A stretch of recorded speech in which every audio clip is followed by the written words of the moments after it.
evening and welcome to the Thursday, March 16th, 2023 meeting of the school committee.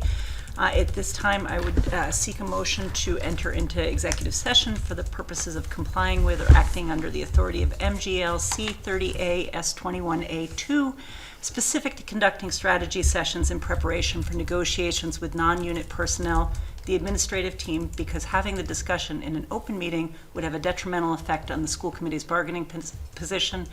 And reason B, to comply with or act under the authority MGLC 30A 21A3, specific to the review of executive session minutes for the meetings of November 8th, 2021 and January 19th, 2023, and to reconvene in regular session. Is there a motion? Moved.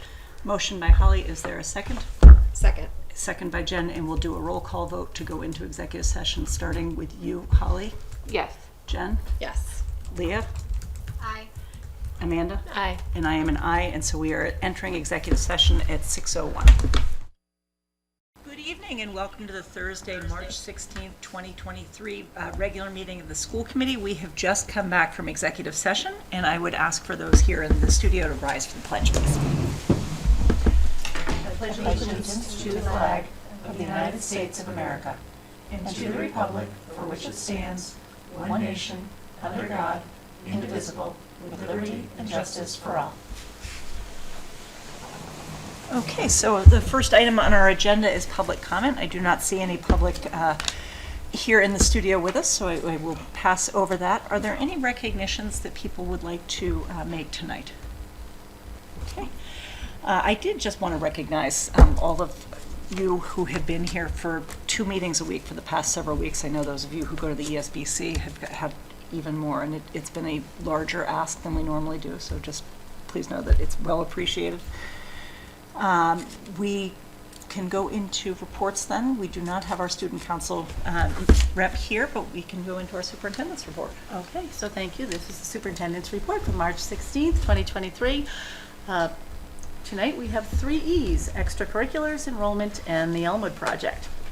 So in terms of extracurriculars, and truthfully, these are probably also curriculars, I wanted to point out grade 8 orchestra. So the teacher in that department, Kat O'Toole, brought in one of her Berklee College of Music professors to work with the students, and it was really lovely. The professor wrote her back and said, I had such a wonderful time with them. Not only were they well prepared, but they were also attentive, responsive, thoughtful, and willing to try different approaches to making music. Without question, this was a result of your expertise as a musician, educator, and pedagogical insights. It's my sincere hope that what I shared with the orchestra will help them in their continuing growth as musicians. So a really lovely event, I think, a special treat for our 8th graders. And then I also wanted to show Kristen Murphy's student success at the Science Fair Regionals. The students this is from Mrs. Murphy herself. The students had a great day at the regional fair at WPI. Hopkinton High School had 12 teams compete and 5 won prizes. I was excited to see 4 of our teams place in the top 15. It was a really competitive field this year. Very proud of our kids, and this is the neat part of her email to me. In fact, a bunch of them were racing home to help run tech for the women of Lockerbie, or they were gearing up for a robotics tournament this weekend. Quite the crew. So we have so much to celebrate with our kids. I did want to share with you the winners. Second place prize, Dylan Streak, Riley Blair, and Disha Mudner. Third place, so there are 3 third place groups here, Sahitha Pagula, Sri Lakshmi Venkatesen, and Juliet Finland. And then honorable mention, 3 students, Brianna Malu, Toma Oga, and Avani Daga. And then the women of Lockerbie, that was just this past weekend. I did go to the show, and it was an amazing show, super emotional, especially for those of us who sort of lived through that period of Pan Am 103. And Valerie von Rosendinger and I were kind of chatting about our own personal connections with that event, and she wrote back to me to say also there Thursday was a Hopkinton High School dad wearing his Syracuse sweatshirt who lost his roommate and the roommate's twin brother. He was so grateful to know that the story is being told, and he was very moved by the performance. And there were others. At least 6 people came up to me sharing their stories about a connection they had to someone who had died on Pan Am Flight 103. People were very impressed with the students, so it was a gratifying experience to have brought the play to life. And It really was an exceptional show. Just some more pictures from the show. The upper left-hand corner, it's a really moving story. The parents of one of the Syracuse University students get to go through his luggage at the end of the show, and it's really lovely. In terms of enrollment, two things that are important on this is this number right here. The last time I talked to you about preschool, we were at 110 students. We are now at 114 students, with more students to be tested before the close of the school year. And the other number I think that is important to us is the number 4,209.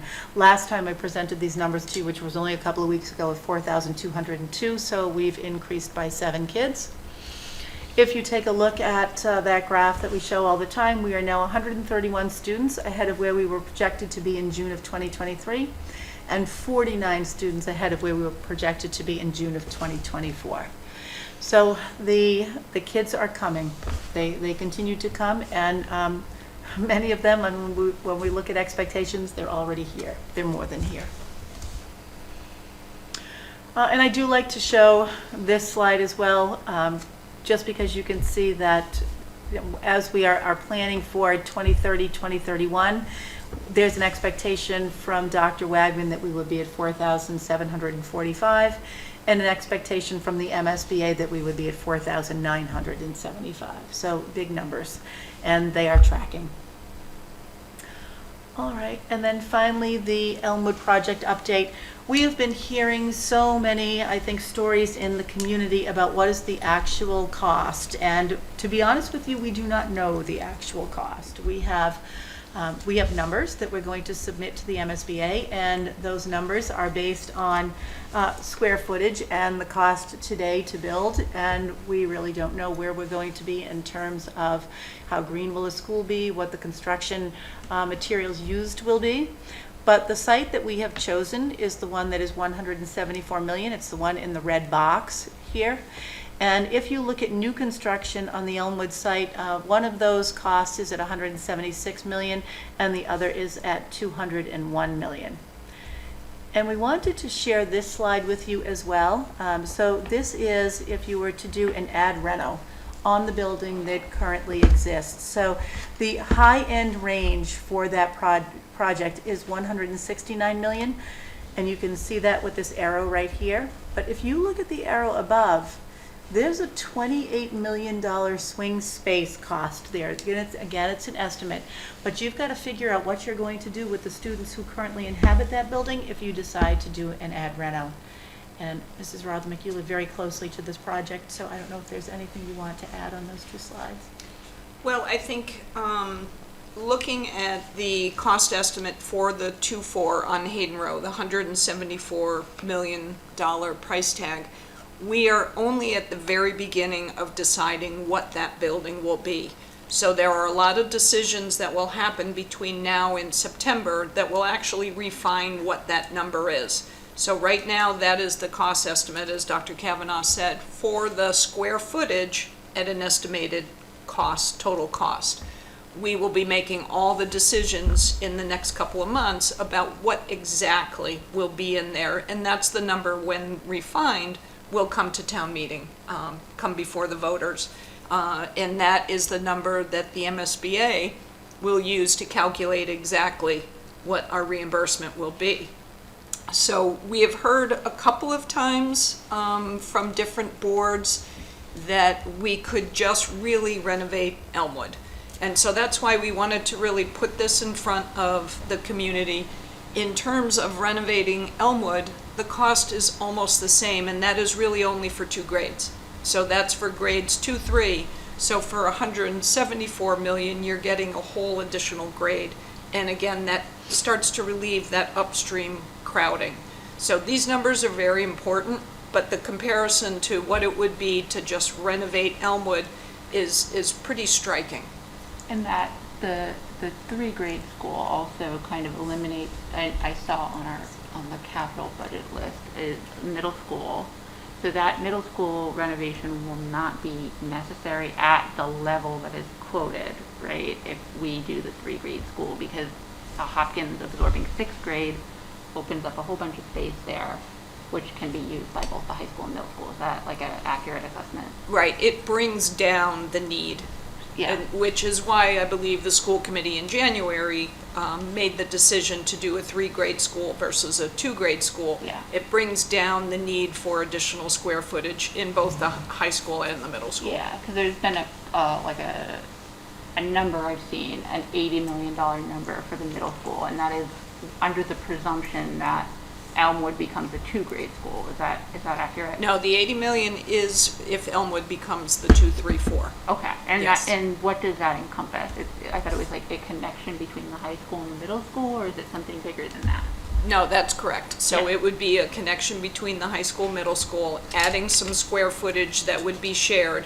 But in the interim, once we open Elmwood and we're able to pull 6th grade down into Hopkins, there's an immediate open of square footage Immediately alleviate. that Yeah. the high school can be sharing with the middle school with no construction costs. Perfect, yeah. So, Yeah, thank you. It allows us to be a little more flexible than in terms of how, if we didn't have the 2, 3, 4, the need to alleviate that pressure.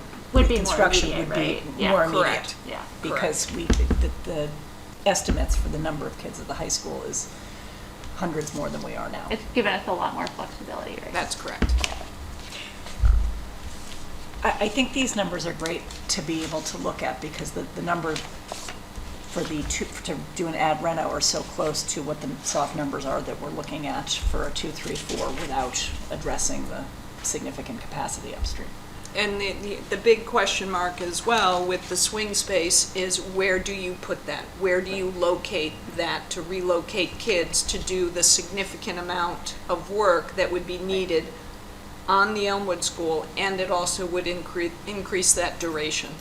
So without having open space for that swing space, it becomes, It's hard to imagine another where that would be. difficulty. I can't think of a space in town offhand that would accommodate that space-wise, but also that would be appropriate as a school. Right, it would be hugely disruptive for the students and the teachers who had to go through that transition in a non-school somewhere setting. Presumably it would be, so. Yeah. Dr. Catherine? We're at the end. There we go. Can I just ask, you said that we're tracking on our enrollment, and I feel like Oh, we're we're 2 more years than we're ahead. ahead, yeah. But honestly, we keep saying, well, we're tracking because I think we feel like we have to defend that, the Yes. projections that we have that we're talking about and planning, doing our long-range planning with are real, but we're 2 years ahead of schedule, it seems to me. Like, Yes. I think we're way more than tracking. Like, I just Mhm. wanted people to realize that we're not, making this up. Like, we had these projections done with the best techniques we could come up with by 2 different demographers, and we're still outpacing significantly. But this has been something that you have all known for years before now, right? So this is a conversation that started this year. This is a conversation that has been ongoing by this committee for years. The Right. first time we used Arthur Wagman might have been 2018 or 2019. So he did 2 studies for us, and then the MSBA does one when you enter into the Elmwood pipeline. So it's been 5 years. It's been a long time. Right. Yes. So it's a well-known piece of information. Yes. None of this is a surprise at all. Thank you. No, but it feels like we're going to hit that 2025 number before too long. We surely And that we'll could, be yes. saying instead of, it seems like by the time we open the doors in September, for sure. Yes, and I think too that our community continues to talk about what's going to happen fiscally if you go through with the Elmwood project. But one thing we haven't talked about is what happens if you don't go through with it? And look at those numbers, when you see that. It seems hard It's to something imagine. to worry about. It seems hard to imagine that our buildings could operate safely in some cases with that many. The high school, that would frighten me to try to pack another, 600 kids in. Right. I saw that Vanessa Bolello is moving into a closet with her co-principal. She is. And it's also going to be used as a conference room, which just sounds like a lot of fun where we were. But she doesn't have any more space in the building. And watching, I was there for understanding our differences, and we had some kids in the hallway. We had multiple, it was, I mean, it was the best that they could do, and the kids were still happy, but it felt a little like, for me. Well, and then you start to think about kids entering and passing in the hallways and how difficult that would be. Sorry, Yeah. Leah. Go ahead, Leah. No, it's fine, and I know I keep bringing up the high-density housing, but really, 450 kids is basically a grade, Yeah. right? Yeah. And with the current schools we have, that would be untenable. We would be unable to handle that influx. Even with the work we're doing right now, a sudden influx of 450 kids is gonna get us tight. But right now, we'd be unable to handle that. I feel like when Hopkins School opened, it probably wasn't much bigger than 450 students. No, Vanessa Bilello and I will say that frequently, that Yeah. when we first started here, that was the Hopkins School. And Yes. the other piece to keep in mind, not only do you see the enrollment, but the Elmwood School is an end of life. Yeah. And we have Yeah. to keep saying that because that building, It's funky. it, Yeah. the education and the facilities around that, Yeah. it's at end of life. Yeah, We- my we daughter's in can't one of say the that add-on enough. classrooms in the back, and her classes, it's a lot of stuff in a small space. Yep. Yeah. And I think like over the last 5 years, to your point, since we originally looked at projections and we've been experiencing growth even before then, we had some capacity to absorb. So we absorbed to the point, and then we, needed to add, we needed to bump up a level, add capacity. So we had our modular classrooms. Like we've done, what we can do as we watch the predictions play out, because you never know when you do a 10-year prediction. Are these like wildly off? Are they on track? And so in the first year or two, you don't really know. But we're 5 years in, outpacing significantly.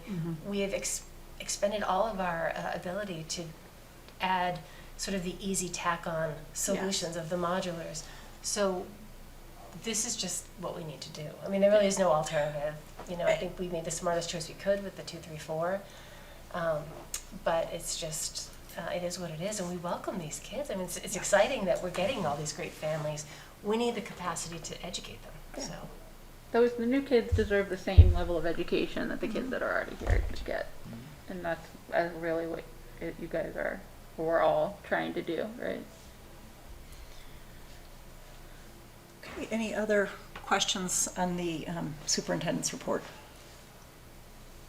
Okay, then I will move into the school committee chair report.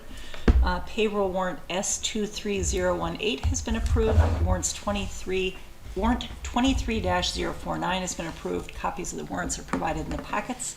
I will also just add that Amanda and I had the opportunity to meet with State Representative James Arena DeRosa and talked about certainly budget and the special education tuition increase that the state saw. I know that he also has jumped on to be a sponsor of the bills that are going forward in the State House, as well as we did talk a little bit about the high-density housing and the concerns that we have with being able to support the infrastructure, so that he's aware to be able to advocate for us at the state level, as well as the Eversource piece of kind of what that has done with our budget. So it was a great conversation, and he's open to wanting to collaborate and He's to very work with us. engaged. He is very engaged. So that was what I had for that. Are there liaison reports? Can I just Oh, yeah. comment on that, Yeah. on that meeting, just Oh, because yeah. we were in that together? For a future agenda item, pretend it's the end of the meeting.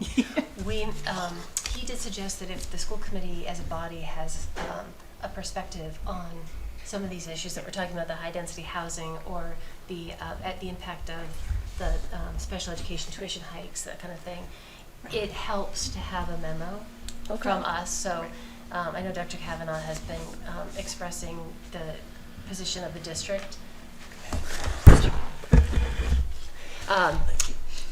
But it also helps to have that kind of insight from the committee, so. Yeah, that's a great thing to know, so we can write him some facts for HOP, right, and how that affects us. Right? As a And board. do yeah. it and bring it here as a That's as a wonderful. committee to Yeah. send forward. I so we can appreciate also- that he asked that of us, yeah. Okay. Any liaison? We have a turf committee meeting, but I don't know if there's anything that would be of interest to the community, because we talk about turf. Yeah. And just for clarity, that is the existing turf field. The existing, Yeah. we don't talk about new turf. Yes, that's not under the Don't talk purview to me of. about new turf, I don't want to hear it. We only talk about all our old turf. Okay. There's not really any update on, other than Mr. Person is a man of many talents, and he does a lot of things that sound very exhausting. Okay. Leah, did you have anything? No. Okay. No ESBC 2 meetings. Wow. We had a policy meeting, and I think there's policy coming ahead, but I will say that the policy committee is beginning to research this CPAC-related policy for the district. So we took that as an action item from our collective meeting, and we have been looking at other model policies. So when we figure out something, we'll bring it to this board and also share it, of course, with CPAC. That's great. Thank you. Okay, well, sort of related to that, one of my homework was to help organize the meeting that would happen between the CPAC liaison, which is me, as well as the Director of Student Services and the CPAC chair. So that meeting has been set for the end of this month, and I am looking forward to the work ahead. Nice. All right. So that then, I'm going to jump over the norms and liaison roles in the communications until after Jen is able to rejoin us, and jump into the gift accounts donation. Okay. All right, so we are very fortunate that we have received a $1,127 donation that should be divided equally among the 5 school gift accounts in the amounts of $225.40 per school. And that came to us from a Diwali fundraiser that was held by town residents. And we have had a lot of communication with them, and they've been really lovely, and we're grateful for their donation. That's great. That is the Legacy Farms North fundraiser that they had. And their goal in really there? is to be able to take that money and help students with need. That's So when a fabulous. building principal sees that there's a student who needs a little something extra, the money is there. That's awesome. That's great. So then I would seek a motion to approve the donation of $1,127 to be divided equally among all school gift accounts. So moved. Okay, motion by Holly. Is there a second? Second? Second by Amanda, and we'll do a roll call vote because we do have a remote member. So starting with you, Holly? Yes. Amanda? Aye, easiest vote all night. Leah? Aye. And I am also an aye, and that is gratefully accepted unanimously.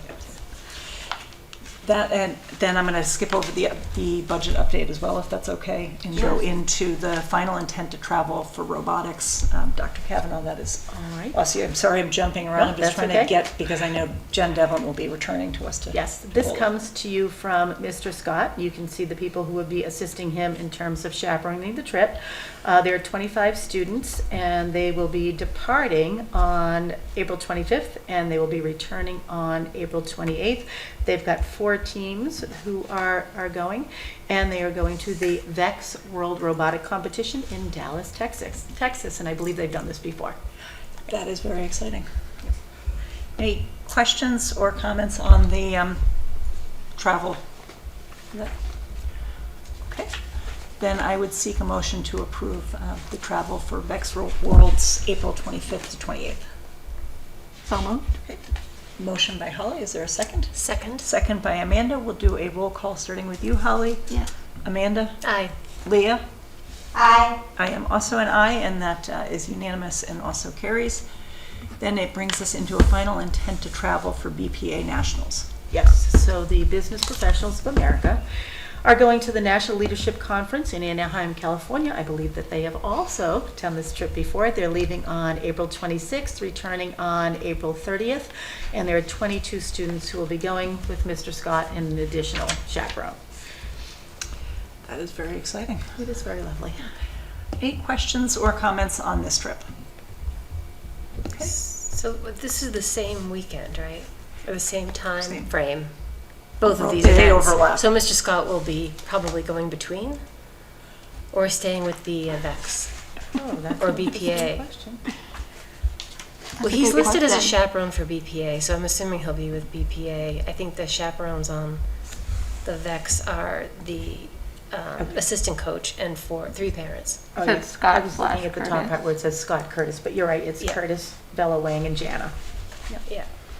I mean, if there were a way to like divide yourself, Mr. Scott would find it. Like, so you never know. It's good to ask, but yeah, this is phenomenal. It's a great opportunity for these kids and to be able to rise in a prominent way like this, and it is exciting for them. So, okay, do we have a motion to approve the BPA National Conference for April 26th to 30th, 2023? So moved. Motion by Holly, is there a Second. second? Okay, we'll do a roll call starting with you, Holly. Yeah. Amanda? Aye. Leah? Aye. And I am also an aye, and that unanimously passes, and with happy travel wishes for both of those trips. That brings us into policy CHCA, which is approval of handbooks and directives. This is a second reading, and Dr. Kavanaugh. It is, yes. So when we met on the 2nd of March, we looked at this. And at the bottom of your page, you can see what our current policy looks like, and we thought it was very slim. So we decided that we would look at the MASC policy, which we did. And then we shared this out with anyone that we thought it was going to impact. But in particular, Mrs. Polnick, who is our director of HR, did not think that we needed to keep the conduct for employees in there, because typically that employee handbook has very little in it about conduct for employees, but it's also put out by, kind of reviewed annually with our legal counsel. So this is its most recent iteration. Okay, and no other feedback, I'm assuming? No other On that. feedback. Any thoughts from the working group other than? The working group was comfortable with this change. Yeah, and I think we liked it's still short, but the more sort of complete thought in the MASC policy than our old policy, which just was like one sentence, I think. So we felt that it was appropriate to switch. Do you feel comfortable approving this at this time? I do. Okay. Do you? Yeah. Oh, I do.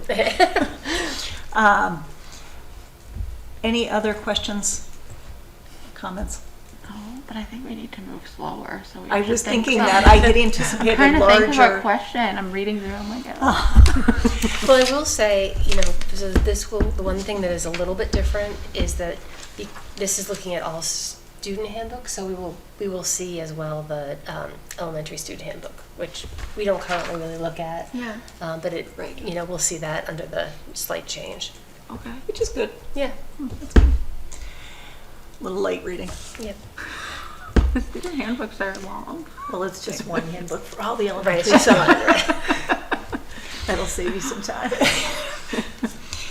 All right, then is there a motion to approve the revised policy CHCA, approval of handbooks and directives? I'll move to approve it. Thank you, Holly. So You're welcome. motion by Holly, is there a second? I'll second it. Second by Amanda. We'll do a roll call starting with you, Holly. Yes. Amanda? Aye. Leah? Aye. I am also an aye, and that is now policy. So I am going to bring us back then into new business item A, and I think we can start with the school committee norms. We did this last year as a check-in, because we do this in July, and I think as the year gets moving, it's a good point to check in and see if people feel like the norms, number one, if we are adhering within the norms, and if the norms, if not, if there are places where we feel like we're deviating, are we deviating because we're doing something that we think is better, or are we deviating in a way that we want to kind of steer ourselves back on course?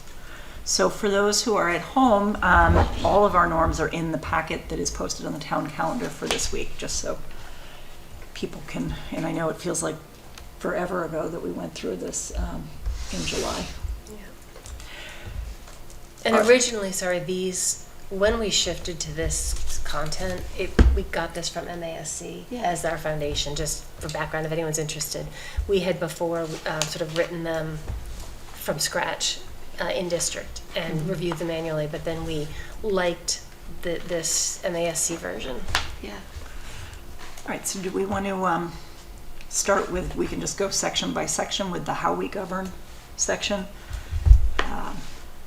Are there pieces that jump out at people? You know, I think the first one is talking about, you know, that we are effective and efficient. I think the past few meetings, we've maybe been a little less time efficient that we've gone over, but sometimes we can't help that because we've got bigger topics to discuss. Sorry, which one are you? I'm This on- says we're efficient? How we govern. How we govern, Yeah. and talking about, yes, the meetings are effective Oh, and there we go, efficient. yeah. Thank you. I think effective and efficient are subjective. I feel like we're always effective and efficient as much as we can be for whatever the topic is, right? We can't predict how a topic is gonna play out. That is definitely true. Yeah, and I think that we generally do a good job of allowing for discourse because we can only talk here. Yeah. So I think sometimes things run over, but in general, I think there's a good reason. Right, because we have no idea what the other person thinks until you're sitting next to them. So you have to like process that and respond. And, yeah. And then number two, I think we do thoughtfully seek and support solutions that provide the greatest benefit to students. I think once the school committee has taken action, the committee members will support the official position of the school committee. I think We do that well. Yeah, I think we do that well, and I think we don't always agree, which I think is often a benefit. Yeah. But I think that we're able to move productively forward regardless of where we fall. Okay, so number three is really more on the superintendent. It's the responsibility of the superintendent to oversee hiring, evaluation, and handling of personnel issues. Obviously, we've done a piece of the evaluation for the superintendent's effectiveness in our formative evaluation. We'll come back to that in May for the summative. Nathan, are there any in 4, 5, and 6? I like number 4. I don't know why it's bigger. Bolded. I don't know why that happened, but I think it's the members will exercise leadership in vision planning, policy making, evaluation, and advocacy on behalf of students. I think this gets back to a comment I made, I don't know, a couple of meetings ago about sometimes we have to look at the long view. And so I think this piece of it sort of calls out that part of our responsibility. And I had forgotten this was in here until I saw it, and it was bigger, so you can't miss it, right? But I did like that because I feel like that is a big part of doing what we do. Right. I think that especially in the conversations that I've been part of this year about financial, helping our financially disadvantaged students, equity, like these are like long view looks at how we see our student policies playing out, right? And I've been so happy to have those conversations and the community to hear how we support students in different ways, right? It is funny that is bolded, but I do think it's an important piece. I don't think we did that on purpose, though. I don't think so. In terms of the importance of subcommittees, I feel like we have a good number of subcommittees. That's the next piece is our liaison roles of this conversation. The school committee's members agree to recognize and respect that their authority exists when a quorum of this committee meets and not as individual committee members. I feel like that's... Yeah. Okay. In terms of kind of moving on, and I don't have to go through all of these because there are a lot, but in terms of how we communicate, that's... we're talking about communications. Yeah. Soon. Are there any of the communication ones that jump out that people feel like either we need to tweak a little bit or things that strike you as extra I important don't or think extra? so. I think these are, I don't know. I- They seem good. I don't- We spent a lot of time, thinking about them when we created them. I don't know how much people review through. I personally do not review through them on a regular basis. Oh, So I yeah. think this is helpful just to kind of, for me anyway, Right. pop back in my head. Yeah. I have definitely been remiss in my questions 2 days before meetings. I've been better in the past. Working full-time has been a shift for me, so I don't always do that, but I have a goal to improve. But also I don't, fortunately I don't quite ask maybe as many questions as I once did, but I think that it's a good thing to try to do, and I do apologize that I haven't always done that this It year. was not something I'm very good at either.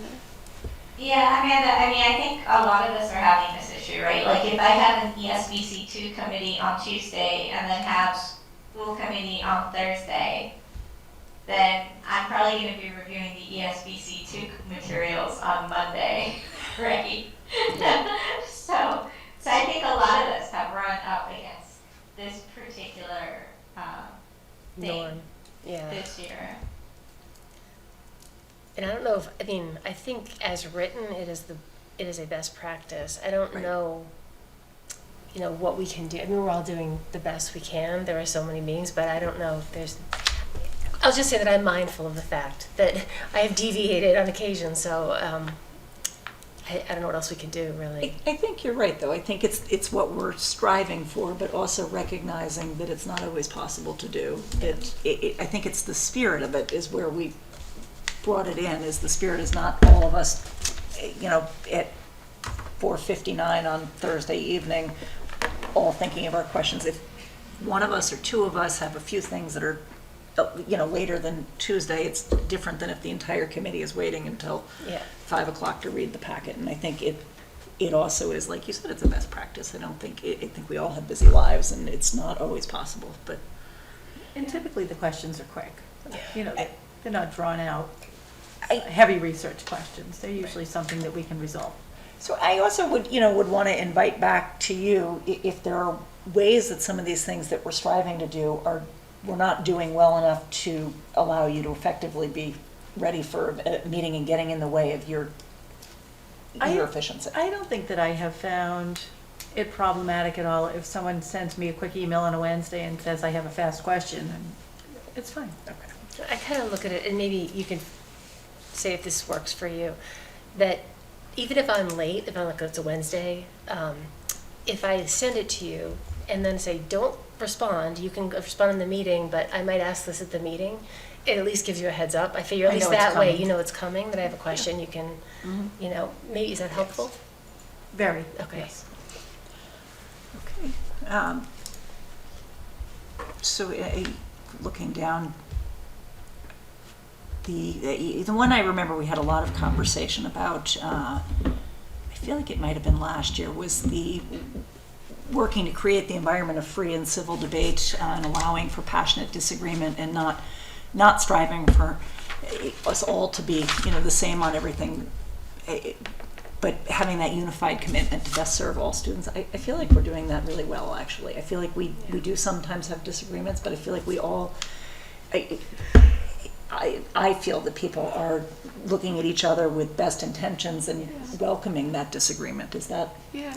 Well, you can't. You have you come in with you can only speak to what you know, and so I find it extremely valuable to hear my co-members' opinions on things, because then I can see things in a different perspective. And the way I read it might not be the way that Dr. Kavanaugh, Mr. Robotnik intended, or you kind of get my blinders are on, I don't know what I'm talking about, which is often the case. I feel like it helps my thinking to hear the different perspectives, but I feel like we're able to do it in an extra respectful way, in a way that does not leave animosity or difficult feelings, unless you're all walking off thinking that Nancy. No. I agree with you. I want to call out your role on number 7, working with our town officials. I think you tend to do that, to represent us a lot, and you've done a really nice job. I just want to say that I think going to all the budget advisory meetings, reaching out to different other boards when there is a point of intersection, and you need to touch base with appropriations or the planning board. I think you've done a really nice job of really connecting, and we haven't always done that the same as effectively, but I think I just want to call that out because I think that's important, and you do a good job. I agree with Amanda. Yeah. You have an ability to maintain decorum and composure when maybe I would not be able to. I don't always think things in a decorum kind of a way. Well, you're very good at it. In terms of how we improve, I think we've done. Number 3 is the one that I would love to see us actually do in how we improve. I think last year, we were in this situation, we had voted on these, but we were in this situation where there were only 3 of us, and it was really overwhelming. And so when the new members came in, it wasn't like a thoughtful, careful transition. It was more like, oh my God, we have this backlog of stuff that we didn't want to vote on as a 3-person board. But I think I really like number 3, and I think we should be conscientious about it. You're talking about the one that, the orientation session and the. Right. Yeah, I that jumped out at me, maybe for the same reasons it did for you. And we kind of put everyone on a trial by fire, it felt like this year, Well, because we had a backlog. You were the It was worst. a steep learning curve, I'll say. I mean, Jen was a repeat customer. Right. So Jen had sat here before, but you really, I'm glad you called that out, Holly, because I hadn't thought about that, and you're absolutely right. Like, you didn't get a lot of. But it's okay, because I text Nancy a lot, and I'll say, hey, can you tell me like what I'm doing, please, because I do not know. And she's so kind to me all the time and gives me what I need to know. And sometimes I'm very wrong and off base, but it's I don't okay find that because- to be true. Because it's learning. It's all learning, even if I'm wrong. I don't care if I'm wrong. I'm wrong often, right? I also feel like when you came on, you had been so active with what had been going through Sure. I think maybe we took for granted a little bit of all the knowledge you already had. I had knowledge about people being mean to me in public, but maybe not about the processes and procedures. But it's good because there's a lot of information available. Like if I read all the policies, which are a lot. And But the mask training really helps. The charting the course. Yeah, I got to go to that, and I found that Yeah. to be incredibly helpful. And MASC is also very good about answering questions when I have questions that I can't find in policy, and I'm like, I've already written Nancy 312 text today, so I'll just ask somebody else. So, I mean, I think that would be incredibly useful for a new member to have an orientation or like a handbook or I'm not a handbook. together a Put together, document. yes. Yeah. But I wonder too, not to put extra work on you, if you had an opportunity to kind of reflect back to, just because you did this more recently, what was more challenging when you started and just brainstorm things that we could do when we come back to this conversation in May, Right. after the May elections. Yeah, I mean, there's a lot of, I think, things that I've misunderstood, and I'm happy to be more clear. I still don't understand everything, but But I think we're all, an evolving body of individuals and collective, just Yeah. figuring out some, in different years, different things get elevated, just. yeah. But if there were things that could have been done to help ease that transition in, things that could have been given to you material-wise or summarized better, or any kind of, that would be good constructive I think feedback. that'd be helpful. And I'm hopeful that when whoever comes on board with us, we can have a conversation like, what do you understand and what do you not understand? Well, that maybe is a great starting point of Yeah. what else. And it may be also for our outgoing members, if there are Yeah. things, wisdom that you'd like to impart, that would be helpful for that. Sorry, we do have policy BIA, which is new school committee member orientation. Yeah. And there's attached to that is the document that has what we think are the topics that would go in. I think it's mostly Yeah, topics. I read that. So I was we, like, but we oh, didn't good. actually help you get access to that information. So we fell down on implementing, but I think we could go back and review, and maybe that's something the policy group could also just take a quick read through and make sure it makes sense. I love how we deflect a lot on policy group. Go ahead, Leah. So maybe to formalize it, I know it's not technically a liaison role, but maybe like at the beginning of the next term, you pick, you ask for who wants to be a mentor to new That's school good. committee members. Yeah, that's a And good you idea. formalize it so that, they do schedule meetings and things and take it seriously. That's actually I a like great, that. That's a good idea, Leah. great. Nice. All right. So, and anything else from this document that people want to call out before we move into our liaison roles? Well, I like that this year we picked up setting goals and then, you know, reviewing how we're doing on them. That's sort of a good self-assessment. So that was something we hadn't done. It was in our norms and we never did it, so that was good. And hope to continue Yeah. with goals next summer. Yeah.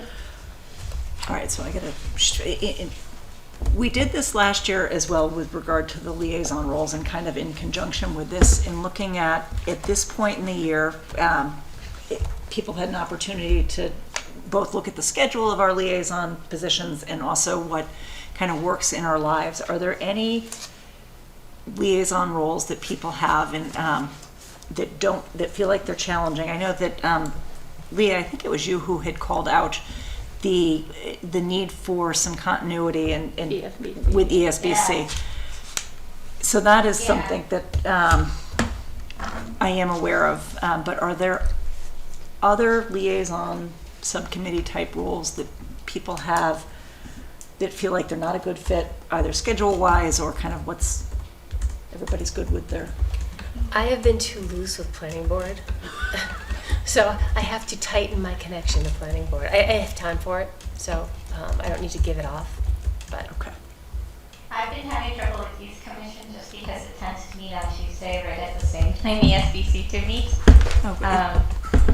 What So time that's is that not at? I could maybe go to that. Leah, what time is the youth commission typically at?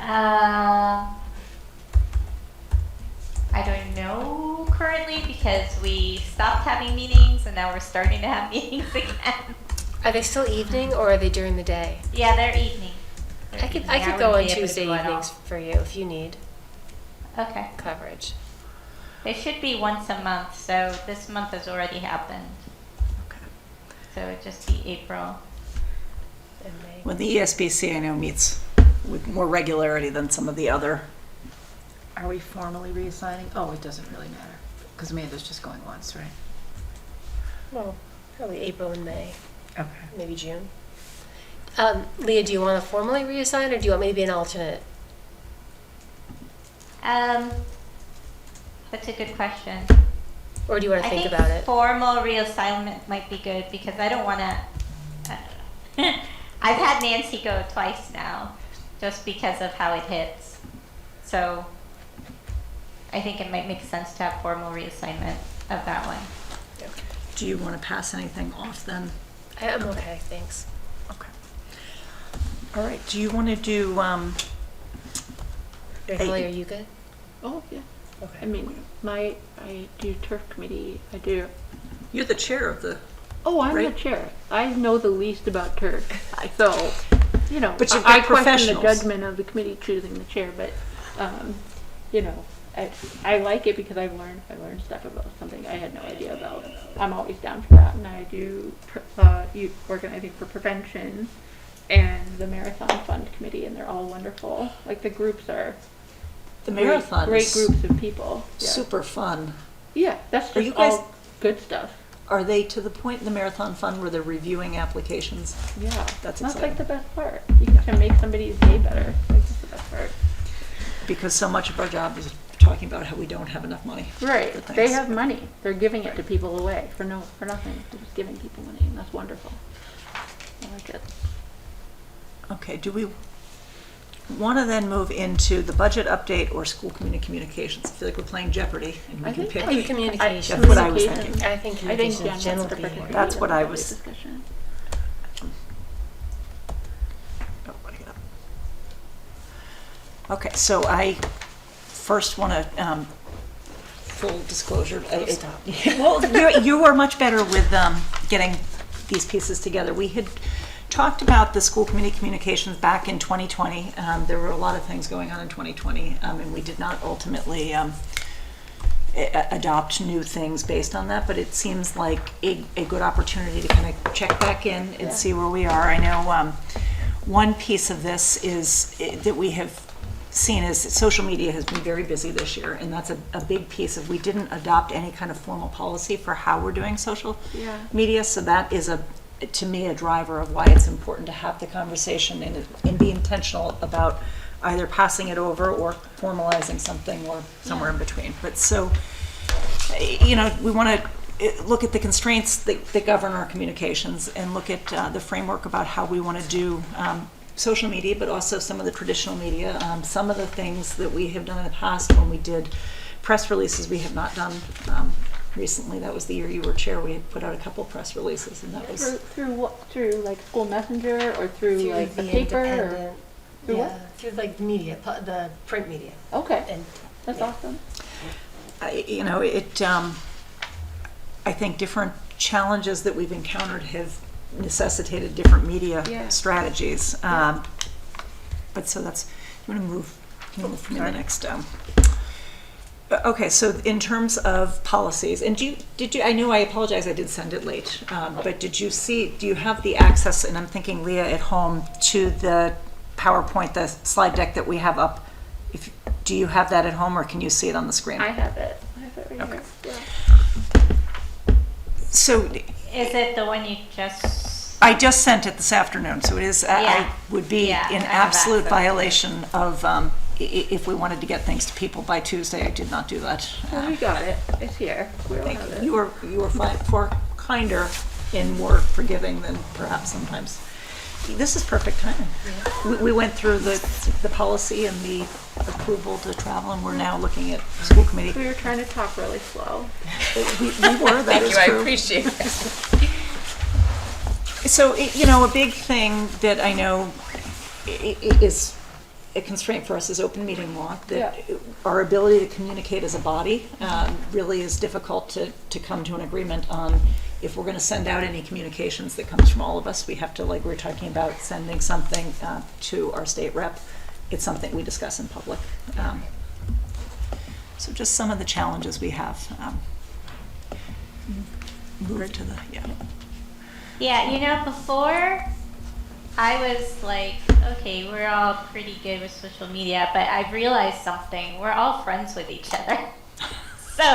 So like, Holly will say something, and then if Nancy answers, then I'm like, oh, I can't say anything. 'Cause I don't want I to do try not to OML. talk about anything related to decisions or anything That like was that. an example. If I say Yeah. something, like, it's just a matter of, before, it was more concern about the groups and how we interact with the groups and the pages, right? But just this year, I'm starting to notice, like, more within sort of each other's pages, like each other's Facebook. So that's like where I'm like, oh, okay, yes, I should probably really think really hard before responding to a post, right? Yeah. And I think that's kind of new, Yeah. because I'm very careful with the groups. Yeah. Uh, I only usually repost what Nancy posts, or I'll say, Happy Groundhog Day, which I don't think is a controversial statement. I don't think that typically runs No. into OML violation Yeah. issues. Yeah. yeah. I think, Leah, what you had said, I think, and maybe this really was from the first time we had this conversation back in 2020, was really the awareness that some of the community-wide social media groups we belong to, Yeah. many of us more than two certainly, and that line between putting out factual information and expressing an opinion that might preview how our vote might go, or might be expressing an opinion that would be potentially getting into some very gray, if not worse than gray, areas of open meeting law, and I think we certainly want to I always be think mindful of that. Yeah, I think the way I treat it is, if one of us has answered, then I won't touch the thread. Yeah.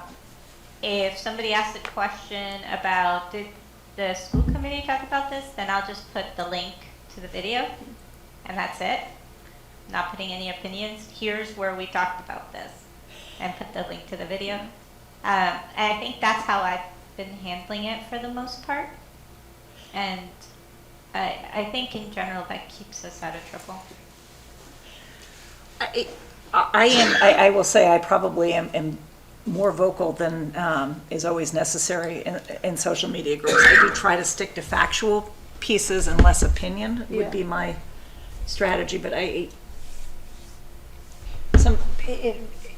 other thoughts on what people are seeing and where Do you want to move on to slide 4? Yeah, let's move on, Is that yeah. like, I think we, yes. I don't think we read this, but this was originally looking at like the different media through which we can communicate, and maybe, I think what's written with social media seems to be about what practice, what your Yes. practice is reflecting, so I think that seems like what we were thinking at the time.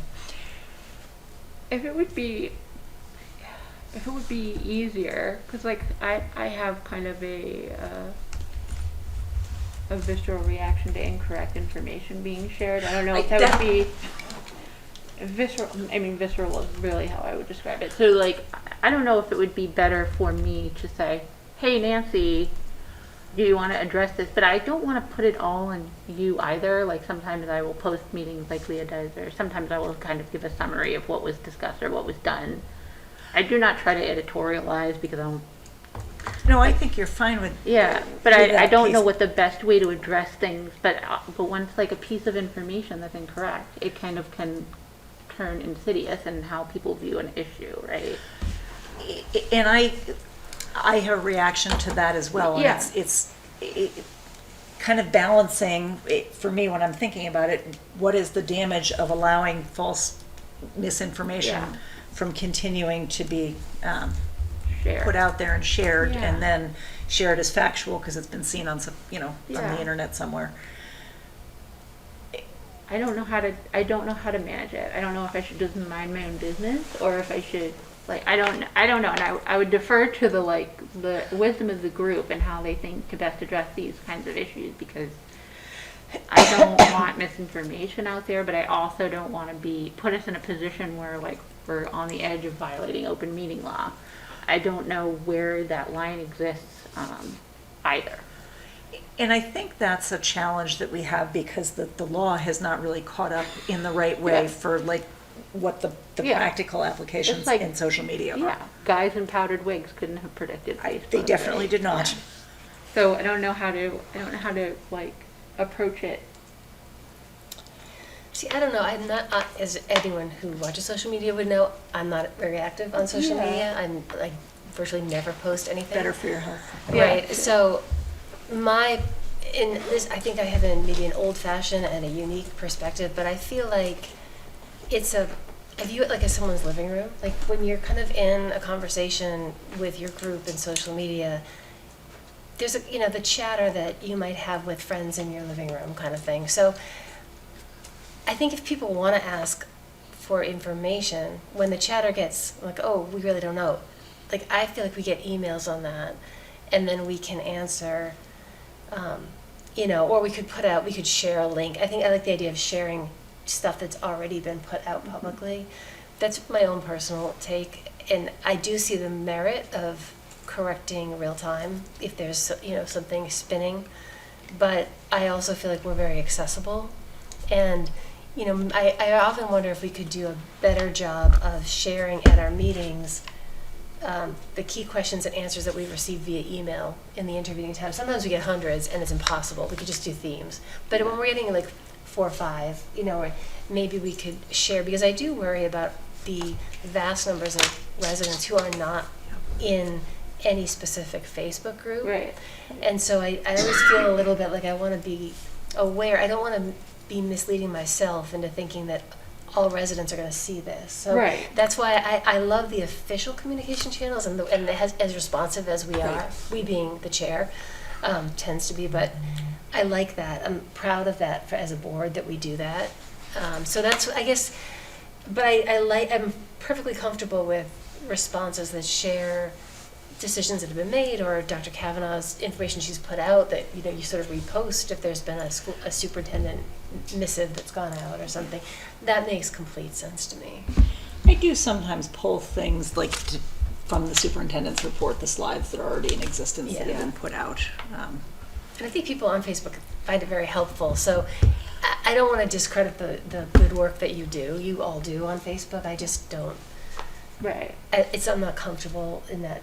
Yeah. Well, I think the problem sometimes is that if somebody believes something to be true and then other people say, yes, I've also heard that, Yeah. then there's not really a reason for them to contact us to clarify if they're getting confirmation from their insulated group of people that all believe the same thing.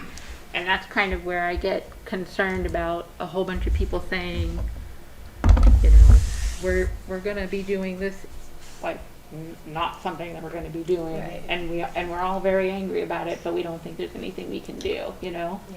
And Yeah. that's my concern about.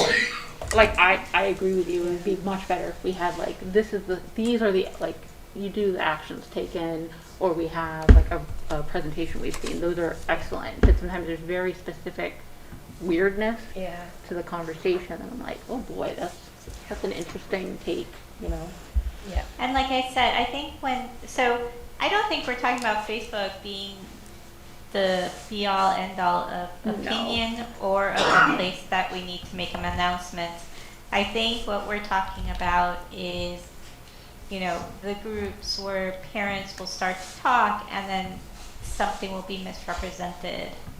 And I think if we just follow the rule of if one of us answers, the rest of us stay away from that thread, right, probably will just leave us in a good place. Yeah. That works. I think that's a good way of approaching it, Leah. I like that. I think that's a good approach as well. How do you feel, Jen? I'm okay with it too. I am definitely a voyeur on Facebook. I don't really participate, so I feel like I mean, I hear where you're coming from, and in a perfect world, I would 100% be behind that because Yeah. that is how it should happen. Yeah. But I think a lot of the folks too, that is one of their primary sources of information. Yeah. And so to do what we can to ensure that it's accurate, I think is important. And for better, for worse, that is their primary source of information. You know, so I think folks who don't necessarily follow the school committee, but then hear something that triggers their interest while they're scrolling through social media, may or may not take the time to go back and look at a school committee meeting or dig out documents, whereas if they have 10 people, like you said, who confirm what they think, Yeah. Yeah. it creates, so, Yeah. yeah, I mean, I can, I definitely don't, I usually defer to Nancy these days when she writes her post that responds to it. I'm like, good job, Nance. Yeah. But it is a tricky situation, and I know how you've kind of spelled out an almost hierarchy here on, I think I'm on a different slide than you are, but maybe it's the next one on the, it's a big grid. That's the previous no, one, that's- sorry. Oh, I was previous one, looking, sorry. because we're talking about social media, I Sorry, was okay, looking yep. ahead. Yes. And so the hierarchy makes sense. Social media shouldn't be top on the list. Yeah. Yeah. But I do think it is a critical piece of information for a lot of folks who would not otherwise be following Yeah. the goings-on of the school committee, but who may find things that they all of a sudden are like, what? Yeah. You know, and need Yeah. You're right. correct, accurate information. Yeah. I also have had feedback that there are folks that aren't on social media that feel like they don't know anything. Right. And I wonder, like, I know that Dr. Kavanaugh has communicated through School Messenger. I saw the meeting announcement through there. That's a good way to reach people, but I'm not 100% sure where to put that information. Like, we don't have like our town square to post a proclamation, so where do we get information that's not on social media or not through email? And I know that you said a press release, but that's kind of only every 2 weeks, right? Yeah. So Yeah. where do we The system put is a little antiquated for reality. Yeah. But it is what it is at this point, so we do have to be careful. Yeah. So where would a person not like on social media go for all? I know the town website, School Messenger. I don't know what. I don't know. We've talked about LinkedIn and other social media that tend to cater to different groups. But I think, thinking again, sort of stepping back to what are we talking about communicating, like the what. I think the it's types school of committee information. meeting. Like if you look down, like school committee meeting, we share a lot of stuff here. About the fact that this meeting is happening, I think, is on the town calendar. Like, again, I feel like there's a balance between the official channel of where you go to get the information that is always reliable and the network of secondary sources that usually are reliable, but not always. And I think for some of like the key things, like when are we meeting, what are we talking about, like and what did we talk about, what did Dr. Kavanaugh present, we have official channels of that. It's Yeah. easy to get to now, Right. with some training, and people can bookmark it, and Yeah. you know, I think for the, you know, do you know if school's open today because it's snowing? Yeah. Or like, you know, I heard there's a appropriations committee meeting tonight. That's not our meeting. That might talk about, or like something like that. Or what about high density housing? That does not impact the schools. Like sort of an adjacent topic that might more readily crop up in social media. Yeah. Like that. Where would you that's put those? well, I think it's where it is. You know, I think as Jen said, like it's. I might It's even a- switch the hierarchy if this is really a hierarchy and Yeah. put the individual email up even the over top. school committee press release. Yeah, so you Yes. have the meetings, Yes. the web page, the office hours, and then if you I like can't that. access any of that, really then your next step is to email and find out. Yeah. I heard this. Is this legit? Yeah. You Where know? would we put that? Like, where I would agree we with put that? you. How do we tell folks all the different places that we can find? Because there's a large number of places where you can find information, but how do we communicate the communications to Yeah. the people? Like, that's the hard conversation that I had. I was like, well, it's here, well, I don't go there. Here, I mean, like, I don't. But there is definitely a balance between providing opportunities for people to get the Yeah. information in people's busy lives. If we over-communicate by email, I think people start to tune us out. Yeah, they will Right. tune us Yeah. out. Yeah, absolutely. Although I do like the emails that come out, that you send out about our meeting. Thursdays. Yes. Mhm. I think those have been helpful. Yeah. Yeah. And maybe if we have an agreement on this type of a list, putting this on our website might be helpful Yeah. for people to That's- start yeah. getting familiar with where they can find us. Yeah. People might not realize you do the actions taken videos on HCAM. Yeah. And I agree with you, email directly. It is our culture for our committee to respond individually to every email. So you'll get a response. Right. Not every board has the same culture, but we do when it comes to us, and the chair answers and we all read it. So definitely encourage those. Yeah. Okay.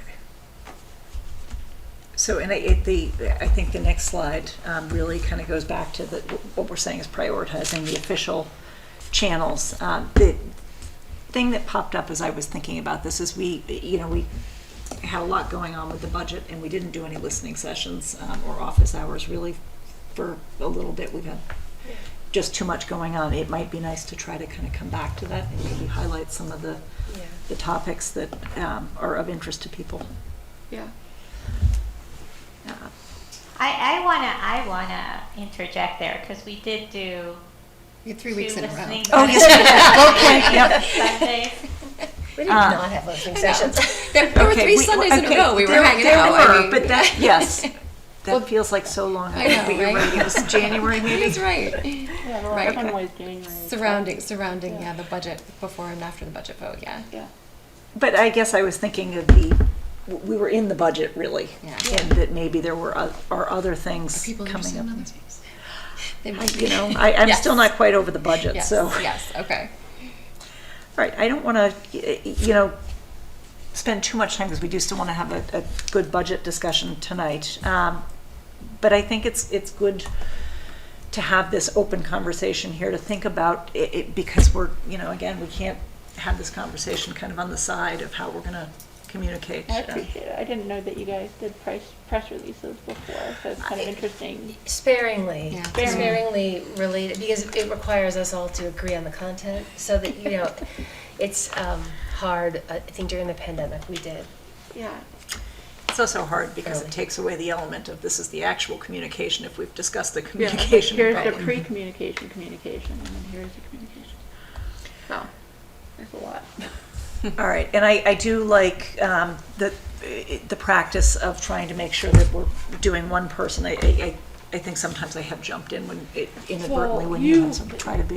You are much better at not getting angry on things. It's always good when you're there.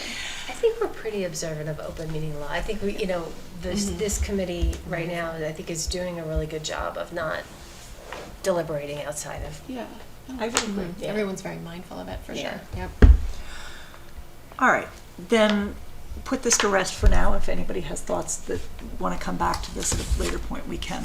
Thank you. Let's move then into because we caught up on everything else while you were out. Thanks. Thanks. On the budget update for this week. Okay, well, thank you. You won't be seeing much more new than what we saw the other night on Tuesday, when we had our very brief meeting prior to the select board meeting.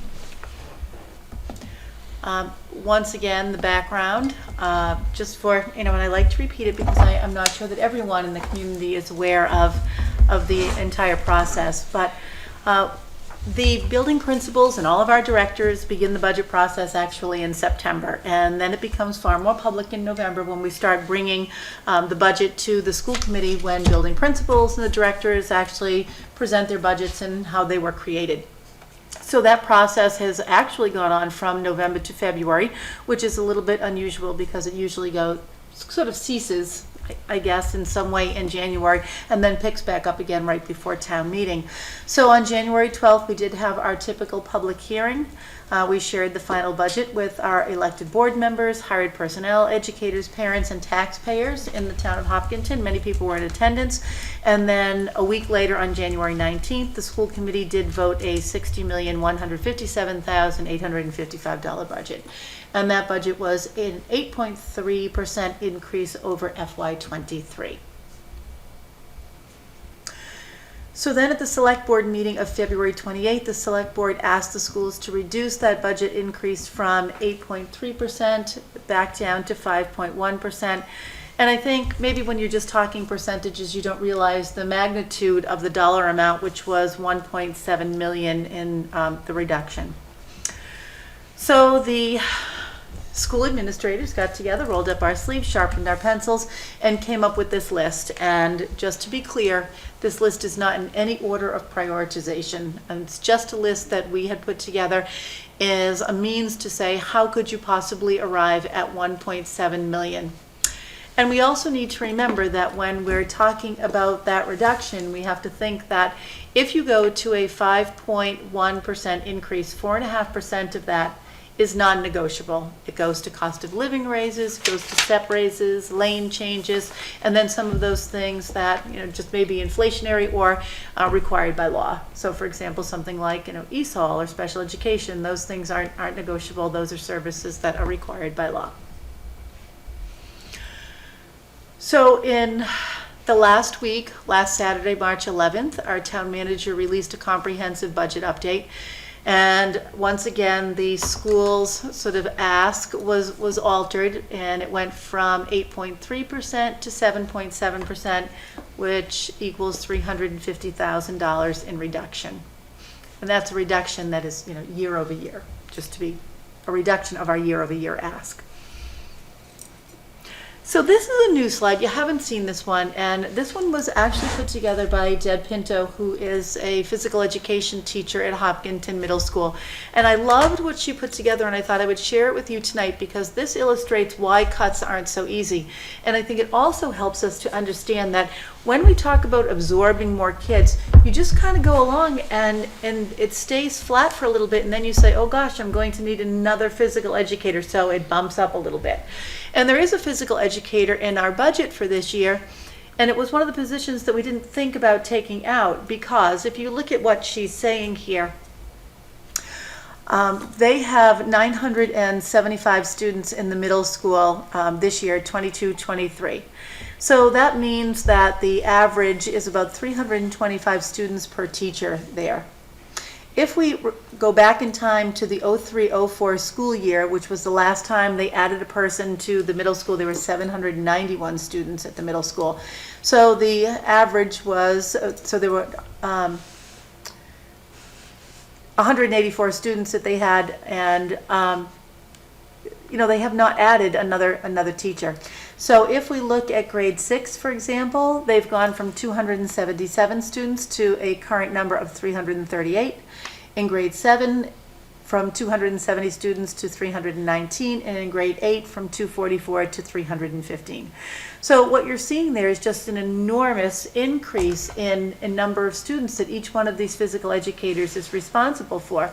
And we've gotten to a place now where, if you ask Mr. Lefebvre, he'll say, if you want to take away a physical education teacher, you can, but you're going to have over 30 kids in a physical education class. It just becomes unsafe.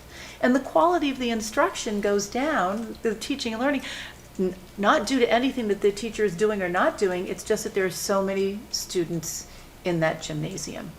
So I loved that she put this together for me, and it just made really great sense to show it to all of you tonight. No, this is why the cuts just aren't easy. So when we got together as a result of the town manager's budget update on Saturday, the first group of people to come into central office on Monday morning were the building principals, and we sat and had a conversation with them, and then at 8:30 we had a conversation with all of the central office employees, and then at 9:30 we brought in all of the directors, so people, director of literacy, director of mathematics, those kinds of folks. And we had sort of a conversation that resulted in what you see on the screen tonight. So we talked about if we had 2 tech integration specialist positions, and they're technically not forward student facing, but we do have to think that when you roll out any new technology, you have to have someone there to help the teachers understand how this technology works. And so we went from the 2.0 FTE, and those are the only FTEs we have in the district, to reducing them by 1.4, so we would be essentially leaving a 0.6 tech integration specialist for 4,209 students and probably close to 400 teachers. That is a savings of $120,000. The next line item down, Mr. Bishop was looking for 1.0 FTE, and that would be divided up so that there would be 0.6 going to business technology and engineering and 0.4 going to fine arts. Now, one of the things that is, for me, non-negotiable there is we had to find a way to keep 0.4 at least in the BTE category, because our comp sci demands have gone up markedly. In fact, last year, what we realized was we had such a high over-enrollment in computer science that we ended up having to have students take that course through VHS. And I sort of find it unconscionable that we have a very competent teacher in our building, and there's a potential to have another competent teacher, but we're taking our kids and we're giving them teachers that are scattered all through Massachusetts teaching those courses. In fact, we petitioned VHS, and they were good enough to sort of open another section, because that's how many kids that we were not going to be able to service. In a community like this, it's almost embarrassing to have to say that. I mean, we shouldn't have to do that. So this got us to a place where we were able to save $120,000 and $45,000 in projected faculty costs for next year, but it also allowed us to keep a 0.6 tech integration specialist, and it allowed us to meet that 0.4 need in computer science. That is huge for me as superintendent, and I know it's really big for Mr. Bishop in terms of giving his students what they need. Fortunately, one of those tech integration specialists, the one who would be staying on his 0.6, his undergraduate degree was in computer science. So it really is a hand-in-glove fit there, and we're happy that in an unfortunate situation, something so fortuitous was sort of able to surface, and I know that sounds terrible. The other thing that we have on this list are all of our one-time purchases. The town had asked us to take a look at these, and we're hoping that this would be paid for out of free cash, the $70,000 worth. So there's furniture, shelving, maps, 1 tuba, and some textbooks that would come up to $70,000. Now, if you take a look at what that gets you to $235,000. It doesn't get you to the entire $350,000 mark that the town is asking us to come to. Interestingly, we have a grant out there. It's a competitive grant. Mr. Lebrad wrote it. It's a Student Opportunity Act grant, and that would come to us in the amount of $110,000 if it were entirely fulfilled. If DESE wrote back to us and said, yes, we can give you the entire amount that you have requested. If so, that would take us to $345,000, which is about $5,000 off that mark. This was presented to the select board on Tuesday night, And what ended up happening is that the select board adopted the FY24 comprehensive budget as recommended by the town manager. So it's gone off to now to appropriations. That's where it will be. It went to them with the advisement that appropriations take a look at the FY24 OPEB and stabilization, and that they also consider the pending $110,000 grant to the school department. And the select board voted that at 5-0, just so you know where we are right now. So this is where we are, and I don't know where the school committee stands. I mean, this is an opportunity for you to deliberate on this. I don't know if you want me to stop right there and have a conversation, or if you want to just have this last slide to talk about per pupil expenditures. I like this slide quite a bit. I know that we did talk, that you did show it at our meeting, our brief meeting the other night, but I know that our audience may not have been as wide for a short, more of an emergency nature meeting. Sure. That people may not be aware, but I think this speaks really to what we have been saying, which is that our educators are doing a lot with less than comparable districts. And I know you had presented a couple, maybe it was the week before, because we've had so many meetings, about how the district that is ranked by niche as number one is Weston, and their per pupil expenditure is really nearly double what ours is. Yes. And I like that this calls out how it is an apples to apples comparison. Yes, and I think it also speaks to, this is why it's so hard to make these reductions. I mean, we looked at the enrollment slides tonight, and we are, well over 100 students more than we anticipated at the end of this year, and we're 41 students above where we thought we would be at the end of the next school year in FY24. So it's just very tricky when you have so many students coming to you, and good for Ms. Pinto, who was able to say to us, look, this is why it's so hard to cut that other position.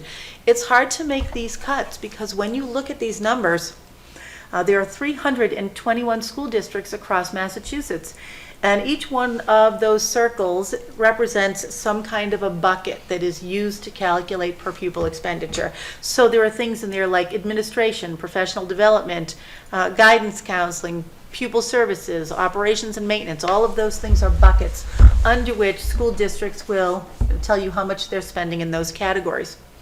If you look at what Hopkinton is spending, if there's a red circle, it means that we are in the bottom 25% of the state.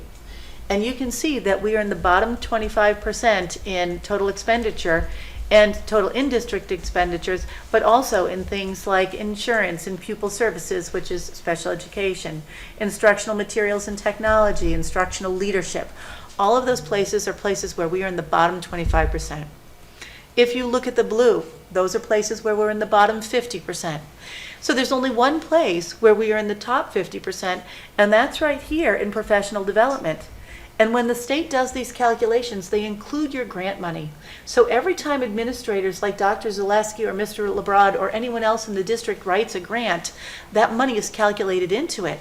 And so you can see that we're in the top 30% for professional development, which is really exciting to be there, but it's not technically money that the town's putting in, it's money that administrators are getting, whether it's a federal grant or a competitive grant. That's what you see in that line item right there. I just think it's so important that we are able to say that we're comparing apples to apples, and we are in this situation compared to other school districts.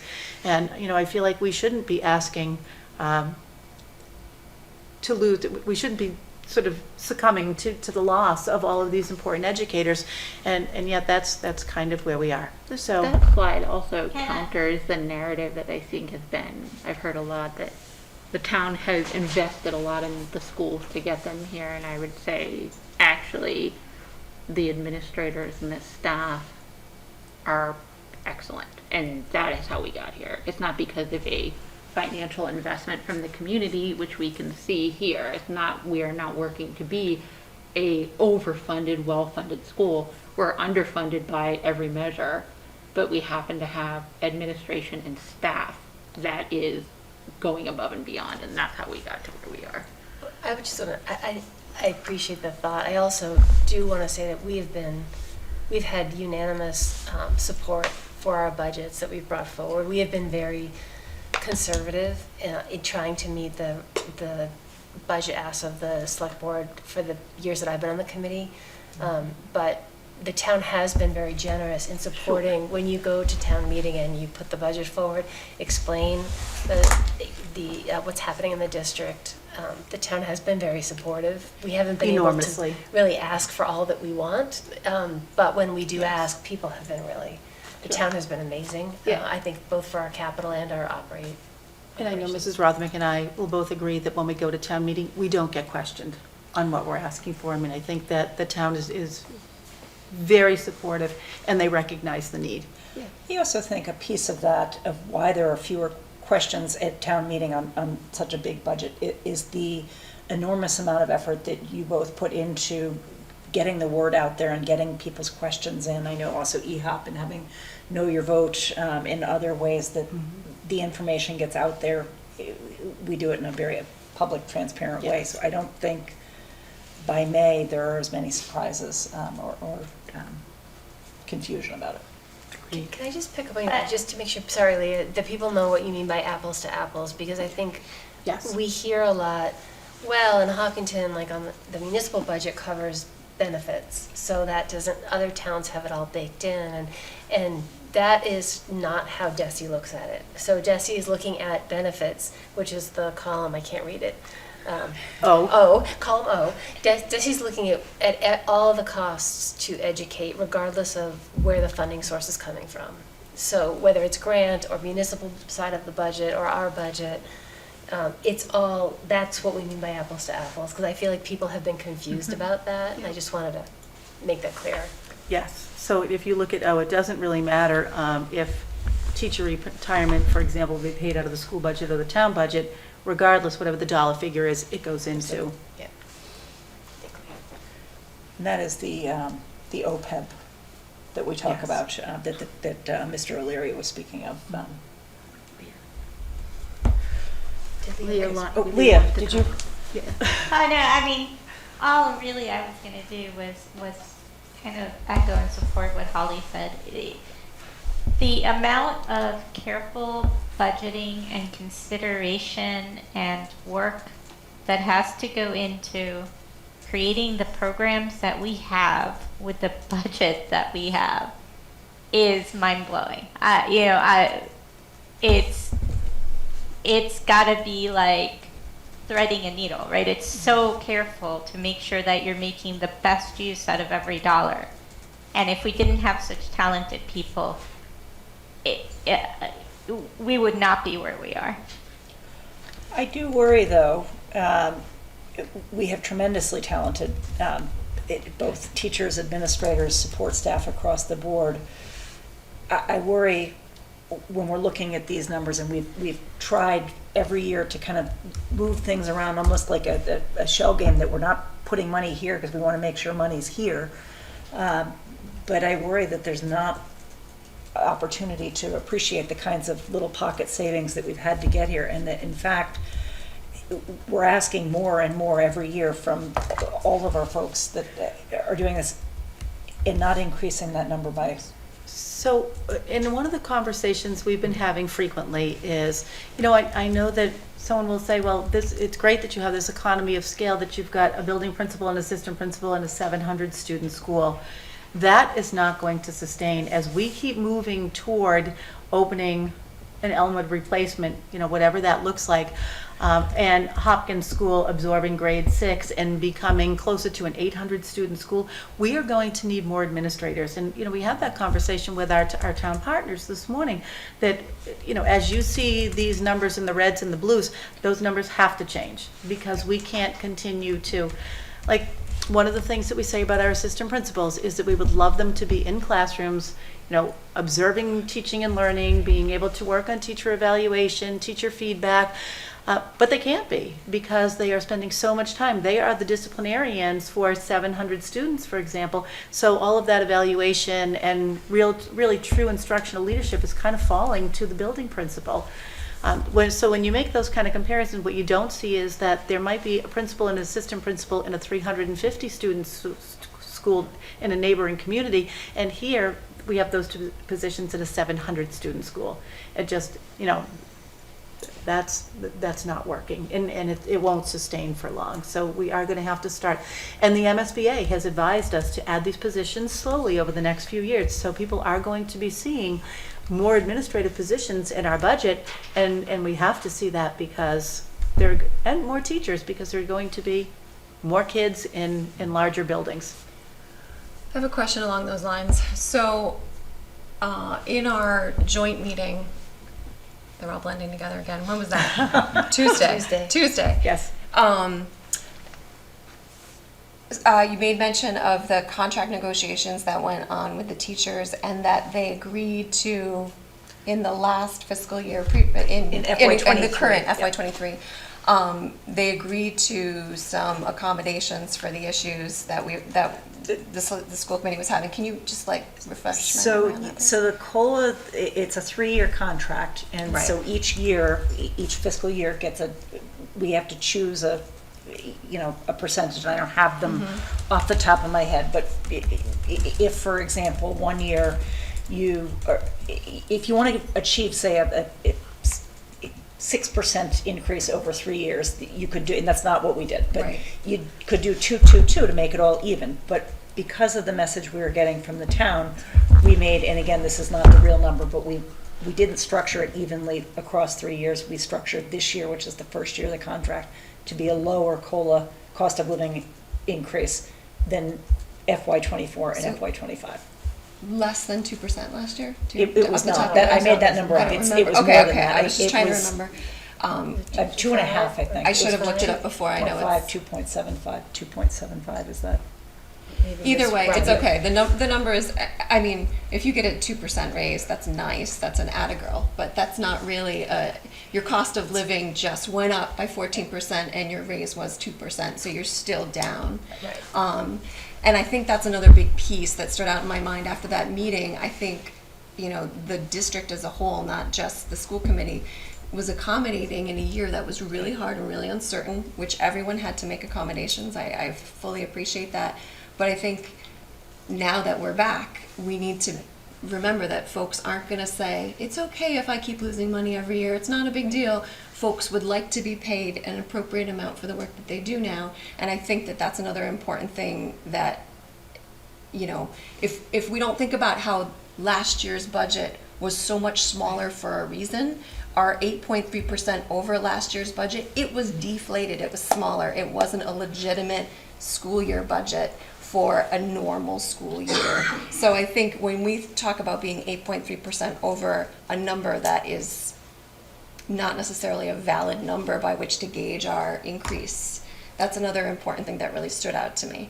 So, and the numbers, I was trying to research the numbers too, and the percentage is, there a few numbers were thrown around, but either way, we're still tracking to be in that plus or minus 5 to 6% average over the last 2 years if we pass the 8.3% increase over last year. And I think that makes sense, especially given the fact that we already have 24 more kids than we were supposed to have this year, and we probably will have another 124 by the end of next year. So I think it's important for folks at home to know that 8.3% was over a budget that was already artificially low, and rightfully so, it needed to be done. I know that every department wants to come back, but I think we've got 4,000 plus kids that need to be served, and if we're going to start taking away we're setting a precedent. Well, we can take away this one teacher to give you back that $100,000 that you need. What does that equal out to percentage-wise in a $100 million budget?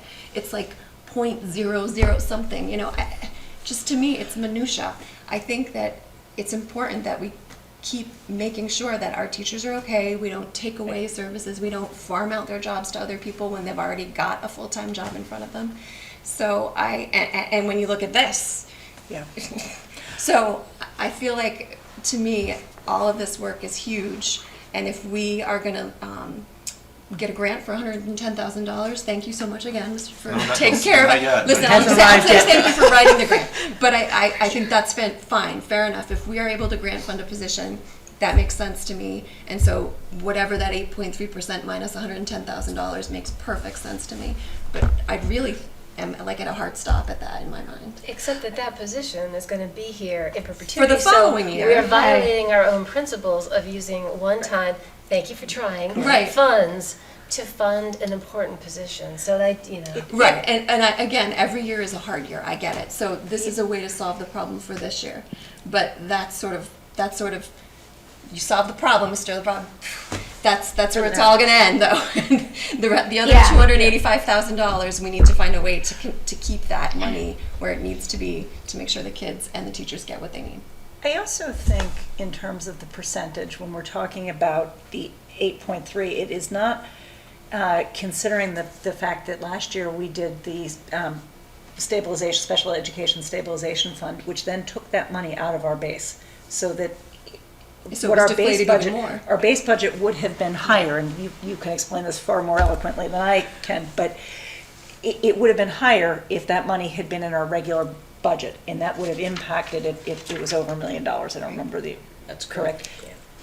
That's, So even there's another $1 million Right. that would have been in would our have base, been in but was there, not. however, And exactly. setting up the Special Education Stabilization Fund was, I think, is a great idea as a concept, kind of, once we're able to fund it appropriately. But what it's artificially doing in the meantime is basically pulling money out of our base budget that the town is still having to fund. Right. That we have So- not been able to build the reserve that we need. Leah, sorry. Yeah, no, it's fine. One of the things that I wasn't saying on Tuesday, and I was a little shy saying it tonight, but I'm going to say it anyways. I don't even like these positions going away because computer science is like one of the top jobs out there, one of the top job opportunities. Anything that has to do with big data, machine learning, AI, anything like that is one of the top salary makers for our students when they go to college and they graduate.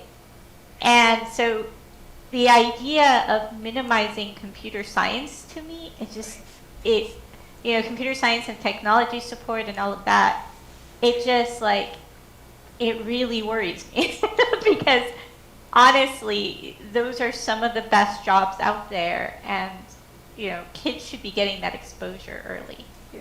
I also find it troubling that we're having to put more kids through VHS rather than being able to use Hopkinton teachers in our Hopkinton High School thing. I don't think that's a widely known piece of information, that the staffing that we have is not able to meet the demand and the need we have for kids.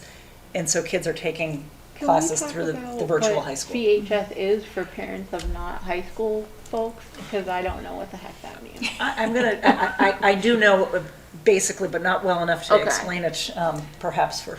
So it's virtual high school. Oh, so it's And- actually VHS. Okay. Yes, and so you can subscribe to a number of seats, and I think we have 80. Okay. So, yeah, All right. Thank you. So But now, we have to pay for that as well, we do. yeah, but lower it's lower cost. than the teacher. Typically what will happen is you pay for VHS, but you'll also have a teacher in your district who, Okay. so say they teach one period a day, that person might be a VHS teacher. Okay. It Do you feels know like, the number and off the please, top of your head? Not a chance. The For number of- VHS? Yeah, How much it costs? yeah, That I don't know. Yeah. but it feels like a way in which we're saving money, because we've got one teacher who's working with a larger group than they would in an in-person class. But So not it's a to- trade-off, though. It's a trade-off, because first of all, it's not an in-person experience, but it also is not necessarily the caliber of teachers that we have here in Hopkinton and the standards that we set for the everything, for the educational, the experience through the physical space and what's optimal for students and the staff and the some kids materials. don't learn well virtually, right? Everybody, like, some kids need to sit in front of a teacher and ask questions and be shown things. Like, not everybody learns virtually. Post-pandemic, we're yeah. acutely aware of all this, right? It predates the pandemic. Yeah. The Yes. VHS existed before, and for some kids, it might be a great opportunity Yeah. because of their schedule or because there's a class that we can't offer that's because it has a small cohort of kids that are interested. But when we're asking VHS to open additional sections of things because we We can't afford a teacher. that's That's a bummer. that's a And in computer- disgrace and it's embarrassing. In computer science in 2023, I mean, I totally echo you, Leah, and I bounce into Dr. Kavanaugh's office every once a year, twice a year, and say, when is computer science going to be just part of the curriculum for every student, just like every other science? We learn how the world works in biology, we learn about chemistry, we learn about physics. Everybody should have, in my opinion, a semester of computer science. Well, that's not happening. But the idea that we actually have students who are prioritizing this extremely essential learning and we can't give them the seat Right. is just, Well, in also- 2023, it's not where we want to be. Even for kids that don't go into computer science, it's a foundational skill to go into any STEM or Right. most jobs. It's part of the right? world Right. around us. Like It's an essential chemistry science. right It's now. computer science. Right. It's a science like all the other sciences. It demystifies the world in which we live for everybody. Can we go back to the slide that showed that, that one, thank you. I find the fine arts, a piece that I feel like we need more support of. I don't know what our numbers are if we compared to like what Deb Pinto put together for. Sure. That would be interesting. In a future meeting, I don't mean to throw that And out, but. these are exclusively high school positions, just as a Yeah. reminder, because they were requested by Mr. Bishop. And, you know, I think his big emphasis was the computer science one, but, you know, the fine arts are places where kids, they find like their home, their niche, right? That's where they sort of live. And it's wonderful to see them evolve and kind of come to life in that setting. And, you know, we say, well, if we don't have the additional fine arts teachers, there are other electives you can take. But it may not have that same result for an individual kid, you know. And a lot of kids talk about the fine arts classes as a place where they can exhale. And there isn't so much of a binary right and wrong. It's you can express yourself. It's very therapeutic. And in a world where we know our kids are struggling, it is troubling. And even going back to Ms. Pinto's slide, the previous slide, I feel like, you know, we talk sometimes about, you know, how is it that we're able to have such an effective district? And part of it is the things that you don't see in the numbers, the fact that our teachers and our administrators know our students. And when you have caseloads of 325 students per PE teacher, it's a lot harder to have those relationships that we know are essential to students feeling included, welcome, at home in a school. So when we're talking about cutting, either it's whatever it is, whether it's fine arts or the tech integration specialists, there are like these unspoken roles that these positions play in creating a district that is welcoming, inclusive, you know, a place where students feel like they belong, whether they're the computer kid or the arts kid or the robotics kid or the athlete. And we know, I mean, I can't cite it, but I know you all can. We know that research shows that students who feel connected to the school are healthier, they're happier, and then they have that ability, as Dr. Kavanaugh, you always say, to access the curriculum. If you're not coming to school and feeling like somebody knows your name, knows when you're not around, notices when you're having an off day, like those kinds of relationships don't happen with huge class sizes and huge caseloads for our related arts teachers. So if we want our kids to get through this post-pandemic phase with all the mental health issues that we're having, I am not comfortable really, unfortunately, with any of the cuts. And what I had said at the meeting on Tuesday, when we met before the select board meeting, was that I really wanted to understand more about where the 350 came from.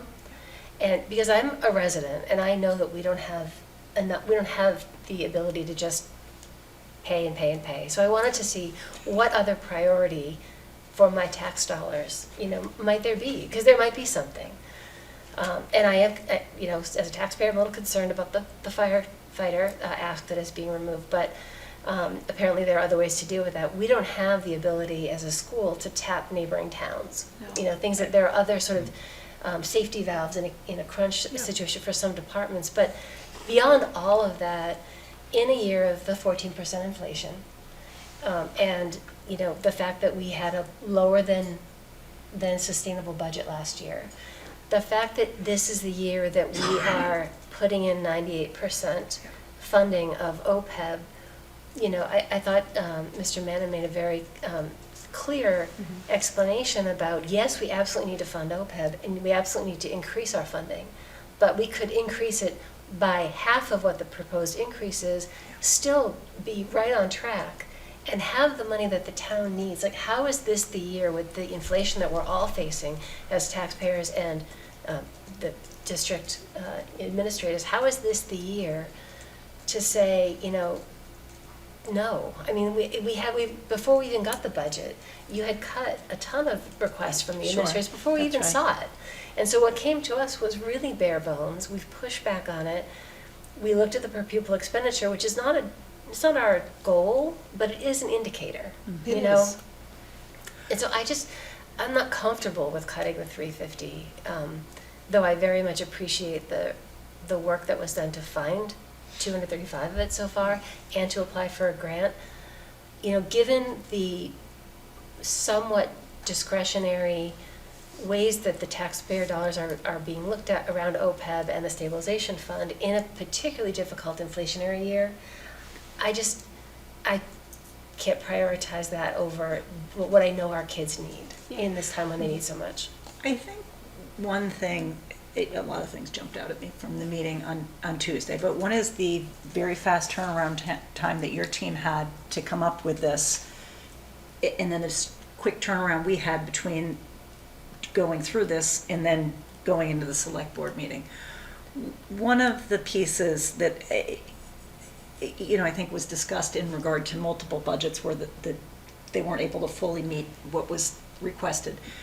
One of the things that I felt like was asked of other departments was, what is the impact of not having this or that? I didn't feel like when we looked at the school budget, I didn't feel like I understood what the $350,000 was in relation to what we needed. I didn't feel like there was that look at what is it going to do to the schools to not have this. We also had a narrative that we can cut this and everything will be fine. I mean, I'm not an educational I do not know how to finance a school, but every person that sat in front of us does. We had administrator, we had the superintendent, the assistant superintendent, director of finance, we had all the building principals, we had teachers, we had directors, we had the director of SPED, we had the director of athletics. Those folk do. Right. And they told us what would happen if we don't get those positions, and it's not going to be fine, and it's not sustainable. And if you want to say, it's okay if your kid is freezing cold sitting in a room because they have a coat, I beg to differ. That affects their ability to learn. But, and that's just from like my very layperson's understanding of like the HVAC stuff that we talked about in capital. But taking away a teacher, taking away a tech integration specialist, taking away a fine arts teacher, taking away a tech teacher, of course that impacts our students. With the increasing cost of college education, this is going to be some kids' ability to get a job after school if they can't afford college. So we should be doing our very best to give them a foundational understanding of what exists out in the real world. And taking these positions away takes away opportunities for kids that wouldn't otherwise be able to access information. And for anybody to say otherwise, outside of the experts that we have access to, is conjecture. It's not evidence-based, it's not fact-based, it's not data-based, and it frankly makes me very angry. And I also am concerned listening to the conversations that we have about sustainability next year, 5 years, 10 years. What is the plan for that? I heard somebody say we don't recommend using money for staff. I don't know if the technology exists yet to not hire a teacher when you have a whole classroom of students. How do we do that? That's a mystery. I can't solve it. But I'm concerned for this year, but also for next year, in 5 years, in 10 years. How are we ensuring the sustainability of the educational excellence that this town desires and deserves and has always been delivered to them? It's a question that I've asked loudly to my husband, and I'm sure he's appreciative that I'm saying it in a public space. So, I don't know. I echo what all of my board members and my fellow committee members have said, and I appreciate everything that you've all said. So thank you. Jumping off of what you say about what has been said about adding employees into our, I think a piece that maybe the nuance of adding employees is not caught by the larger public who has not watched as some of these positions actually are here in the district already. And if they're on our insurance plans, they're on our insurance plans, but they're not actual ads. They're ads that we either added at post-budget last year or that were grant funded. I know some of them are indeed ads, but it's not as many as what it looks like on paper. We are in I think, challenging position, which is that the select board has in fact voted our budget minus the $350,000. And I don't believe it's part of the motion, but with some thought that if the grant funding doesn't come through, that the town would revisit it. Yeah. I did not hear any guarantee that that money would come back to us or that the select board would even recommend that it come back to us. Sure. So that's concerning to me. The one-time purchases from when we had this conversation with the select board here at the table, it did sound like there might be a mechanism through free cash or other for the town to fund some of those or hopefully all of them. I would like to have a commitment or a better understanding from the town about what that is. But I think the challenge that we have right now is that they have voted their comprehensive budget, less the $350,000. And for practical purposes, we can vote whatever we want, but it's not going to change what they passed on to the Appropriations Committee. And that is a frustrating piece. I worry that our educators, some of them maybe feel disrespected in this process. Sure. And that They should. and that's a concern, a tremendous concern to me.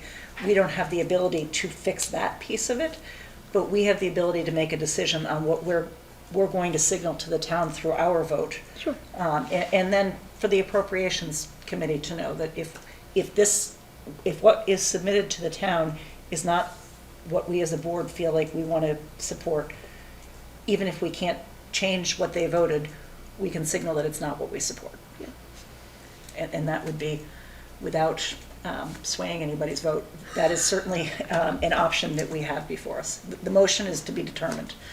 Ms. Rotherman, can you just remind us, like, when is the appropriations hearing of our budget? Do you know, and or do you know, Nancy? And when, what would it look like if we wanted to ask town meeting for a different number, an amendment?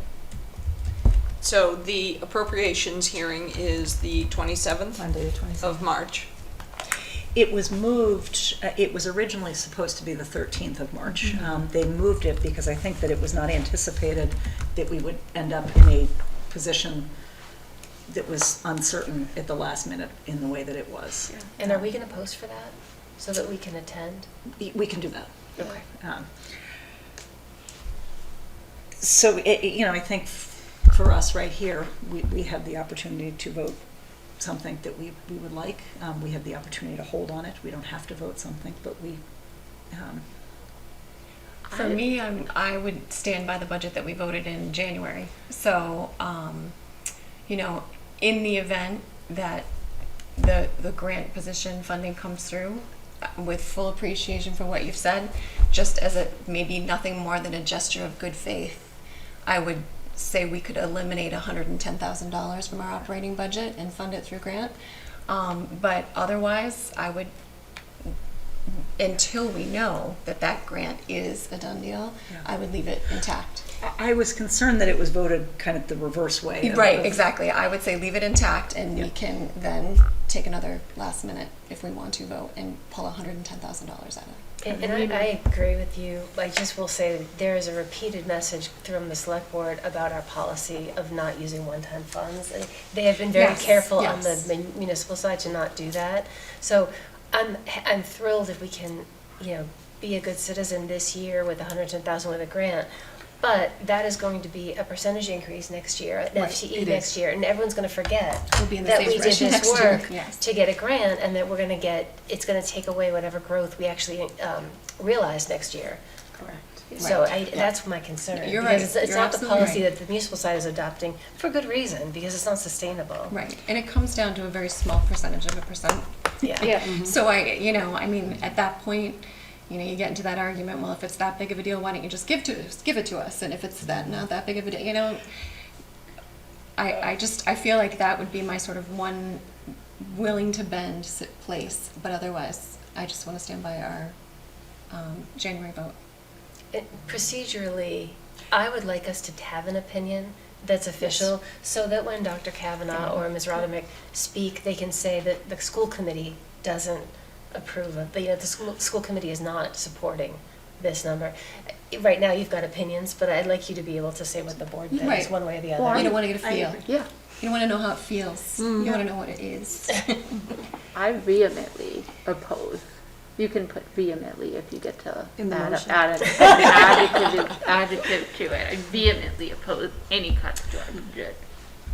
The other piece, which I know the town manager referenced in his opening kind of piece to the budget, was that he mentioned both that the select board could have made decisions, but also that town meeting has the authority to make those decisions. do. And that is not the way I think we would want to see things governed. But I I also don't think it's the way they want it either. No, Right. I don't So think so. either. hopefully we can No, make it all but- work, but- But right, that's, I know that there have been people that have been thinking along those lines that are not at this table in this group. And that's a concern to me. My hope would be that it doesn't come to that, but that I think we want to.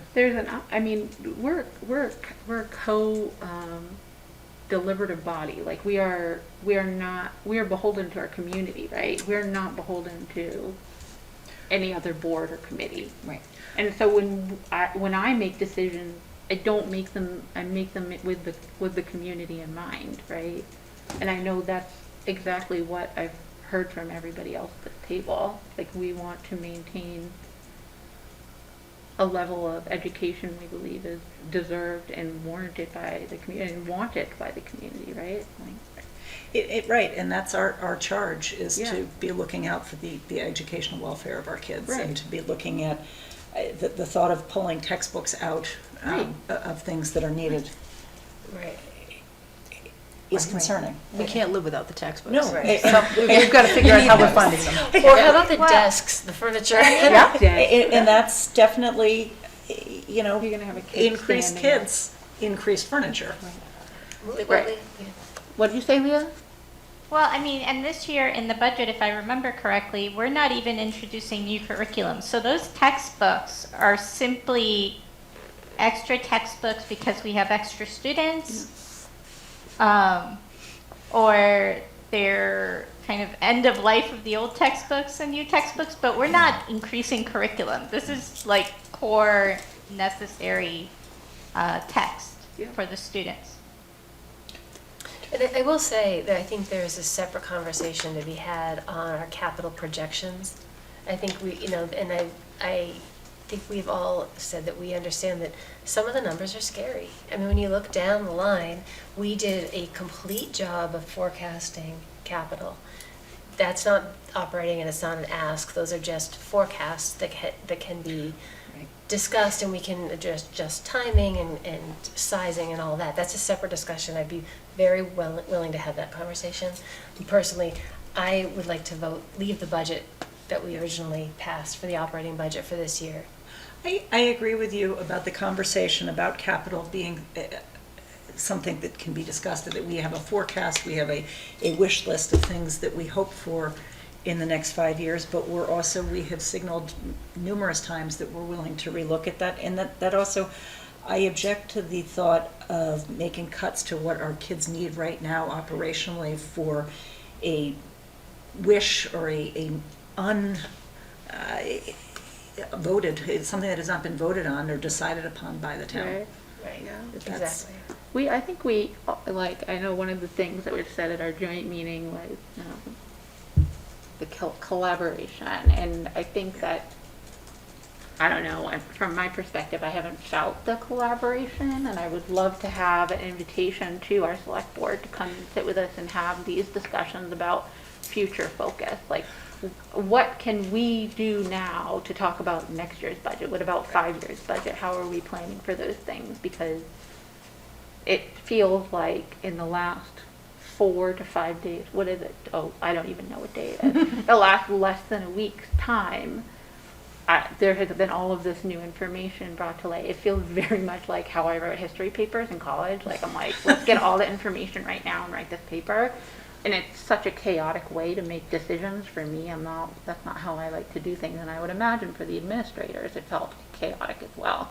And we put a lot of thought and effort. We spent months, right? And so when you have to make cuts, you should get just as much consideration to how that plays out. I agree. We have the mechanism for collaboration in place. We Yeah. had joint meetings, we had budget advisory meetings. I Right. think what broke down this year, and I really think broken is the only way to look at it, is that the opportunities that we had for collaboration were not actually used to signal in some way along the line. Yeah, like a that- red flag. Right. A red flag of, we don't think this can work, or we're concerned about this, so that we're not at the 11th hour having a discussion 40 minutes before the select board meeting. Bad. It feels really bad. It feels terrible, and I feel like our students, our staff deserve our full attention and support.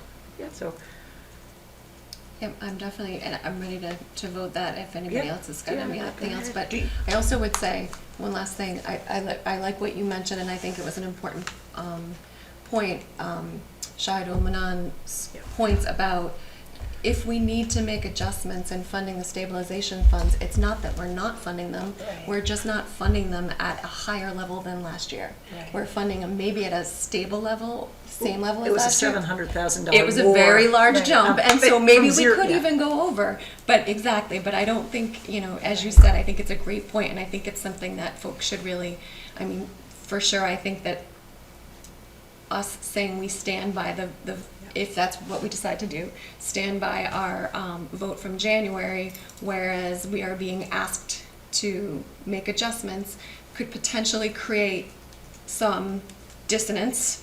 And so I think knowing that there really and truly is a place where we can look at, without having a negative impact on any large group of people, and make an adjustment so that we can move forward with this year's budget, I think is an important Yeah. part, yeah. Yep. And, yeah, if people could watch back that tape. Yeah. And Mr. Mannon did a really nice job He of did a great explaining what that fund is and what we normally fund it at, and, Right. what the options might be. Yep. Yeah, it sounded like they had a policy about how they fund those things, and they were kind of overshooting their own policy by funding it. Right, it was a catch up. 98% Yeah. increase, Yeah. whereas their typical was going to be 4 point something, is that? I don't remember the like exact 4 number. point- The OPEB Yeah. contribution. I think it was going to go up the 2.5%, knowing that at some point they were going to make a jump and then continue the 2.5%. So the 98% increase represents that first jump. And so to Mr. Mannon's point, he was just asking for a less of a jump. Right. Right. A less of a jump could make a significant difference. I mean, they could make a pretty significant jump and make a difference to multiple departments, but certainly to ours. Exactly. Yeah. Okay, so is there somebody who feels a motion that they would like to throw forward? Yeah, a motion to approve our, what did we say, January 19th? To maybe reaffirm? Reapprove, Yeah. reaffirm, that's not what we were. I don't know, I don't know what the right word is. What Motion was the to, amount of that? what would be the motion? I feel like it's I gonna guess the sound vote- bizarre, and I don't want people to think I'm like losing my mind. If you're not changing Okay, the budget, sure. I don't believe you need to make another motion. Well, I never approved the first budget, and I would like to approve it. So, And because I But- but stand the- behind my colleagues, and I want to say that I will motion to approve our January 19th budget as voted on that day. And we don't have to revote it if I think we should. Okay, Yeah, all right. I mean, to Right, it's not necessary, but just to say that we're reaffirming our desire to move forward Original, with the budget vote of January 19th, 2023. I agree that reaffirm is the right word. Reaffirm. And potentially unanimously, like, Yeah. Yeah, right, exactly. I motion to reaffirm the January 19th, 2023 budget as previously approved. Yeah. so I hear a motion by Holly. Is there a second for that motion? Second. Second by Jen. We'll do a roll call vote, starting with you, Holly. Yes. Jen? Yes. Amanda? aye. I am a yes. And Leah? Aye. Okay, so that is unanimous that we stand behind the budget that we presented on January 19th. That, I've got to pull back up my agenda here. Brings you're us all sorts of out down of order, into, thank you very much for bringing all that forward and for the rich discussion that Yes. we've had tonight and as well on Tuesday night. And thank you to all of the administrators and staff who had to put together what must have been horribly painful discussions and ideas and, you know, unnecessarily, in my opinion, they shouldn't have to do that. And the so panic thank you. that it causes. Exactly, on a Saturday afternoon. Yes. And we were back at it on Wednesday, I- too, so oh, it's I- been a long week. I hope So thank that in next week, when we are not meeting, that provides some reprieve from very heavy administrator carries these past few weeks. That brings us down into, does anyone have a future agenda item you want to put out now, or if you want to wait, you can email it to. Okay. All right, that then brings us into items by consensus. Okay, as superintendent, I recommend the school committee approve the items by consensus as outlined in your agenda. So moved. Motion by Jen, is there a second? Second. Second by Holly. We'll do a roll call starting with you, Holly. Yes. Jen, Yes. Amanda, Aye. Leah. Aye. I am also an aye, and so those all pass, and then I would seek a motion to adjourn. So moved. Motion by Jen, is there a second? Second by Holly, and we'll do a roll call vote again. Yes. Holly, Jen, Yes. Amanda, Aye. Leah. Aye. I am also an aye, and we are adjourned at 9:18. Thank you for all who tuned in, and I will look forward to seeing everybody on March 30th, barring any future emergency meetings we need. That's wishful We thinking. have But the principal thing next week. Is That's that- right, we do. yeah. I We don't do. know what it's called, but I just kind of messed it up. Yes. All right, well, thank you, guys. And all right. you. good Thank night. you. All right.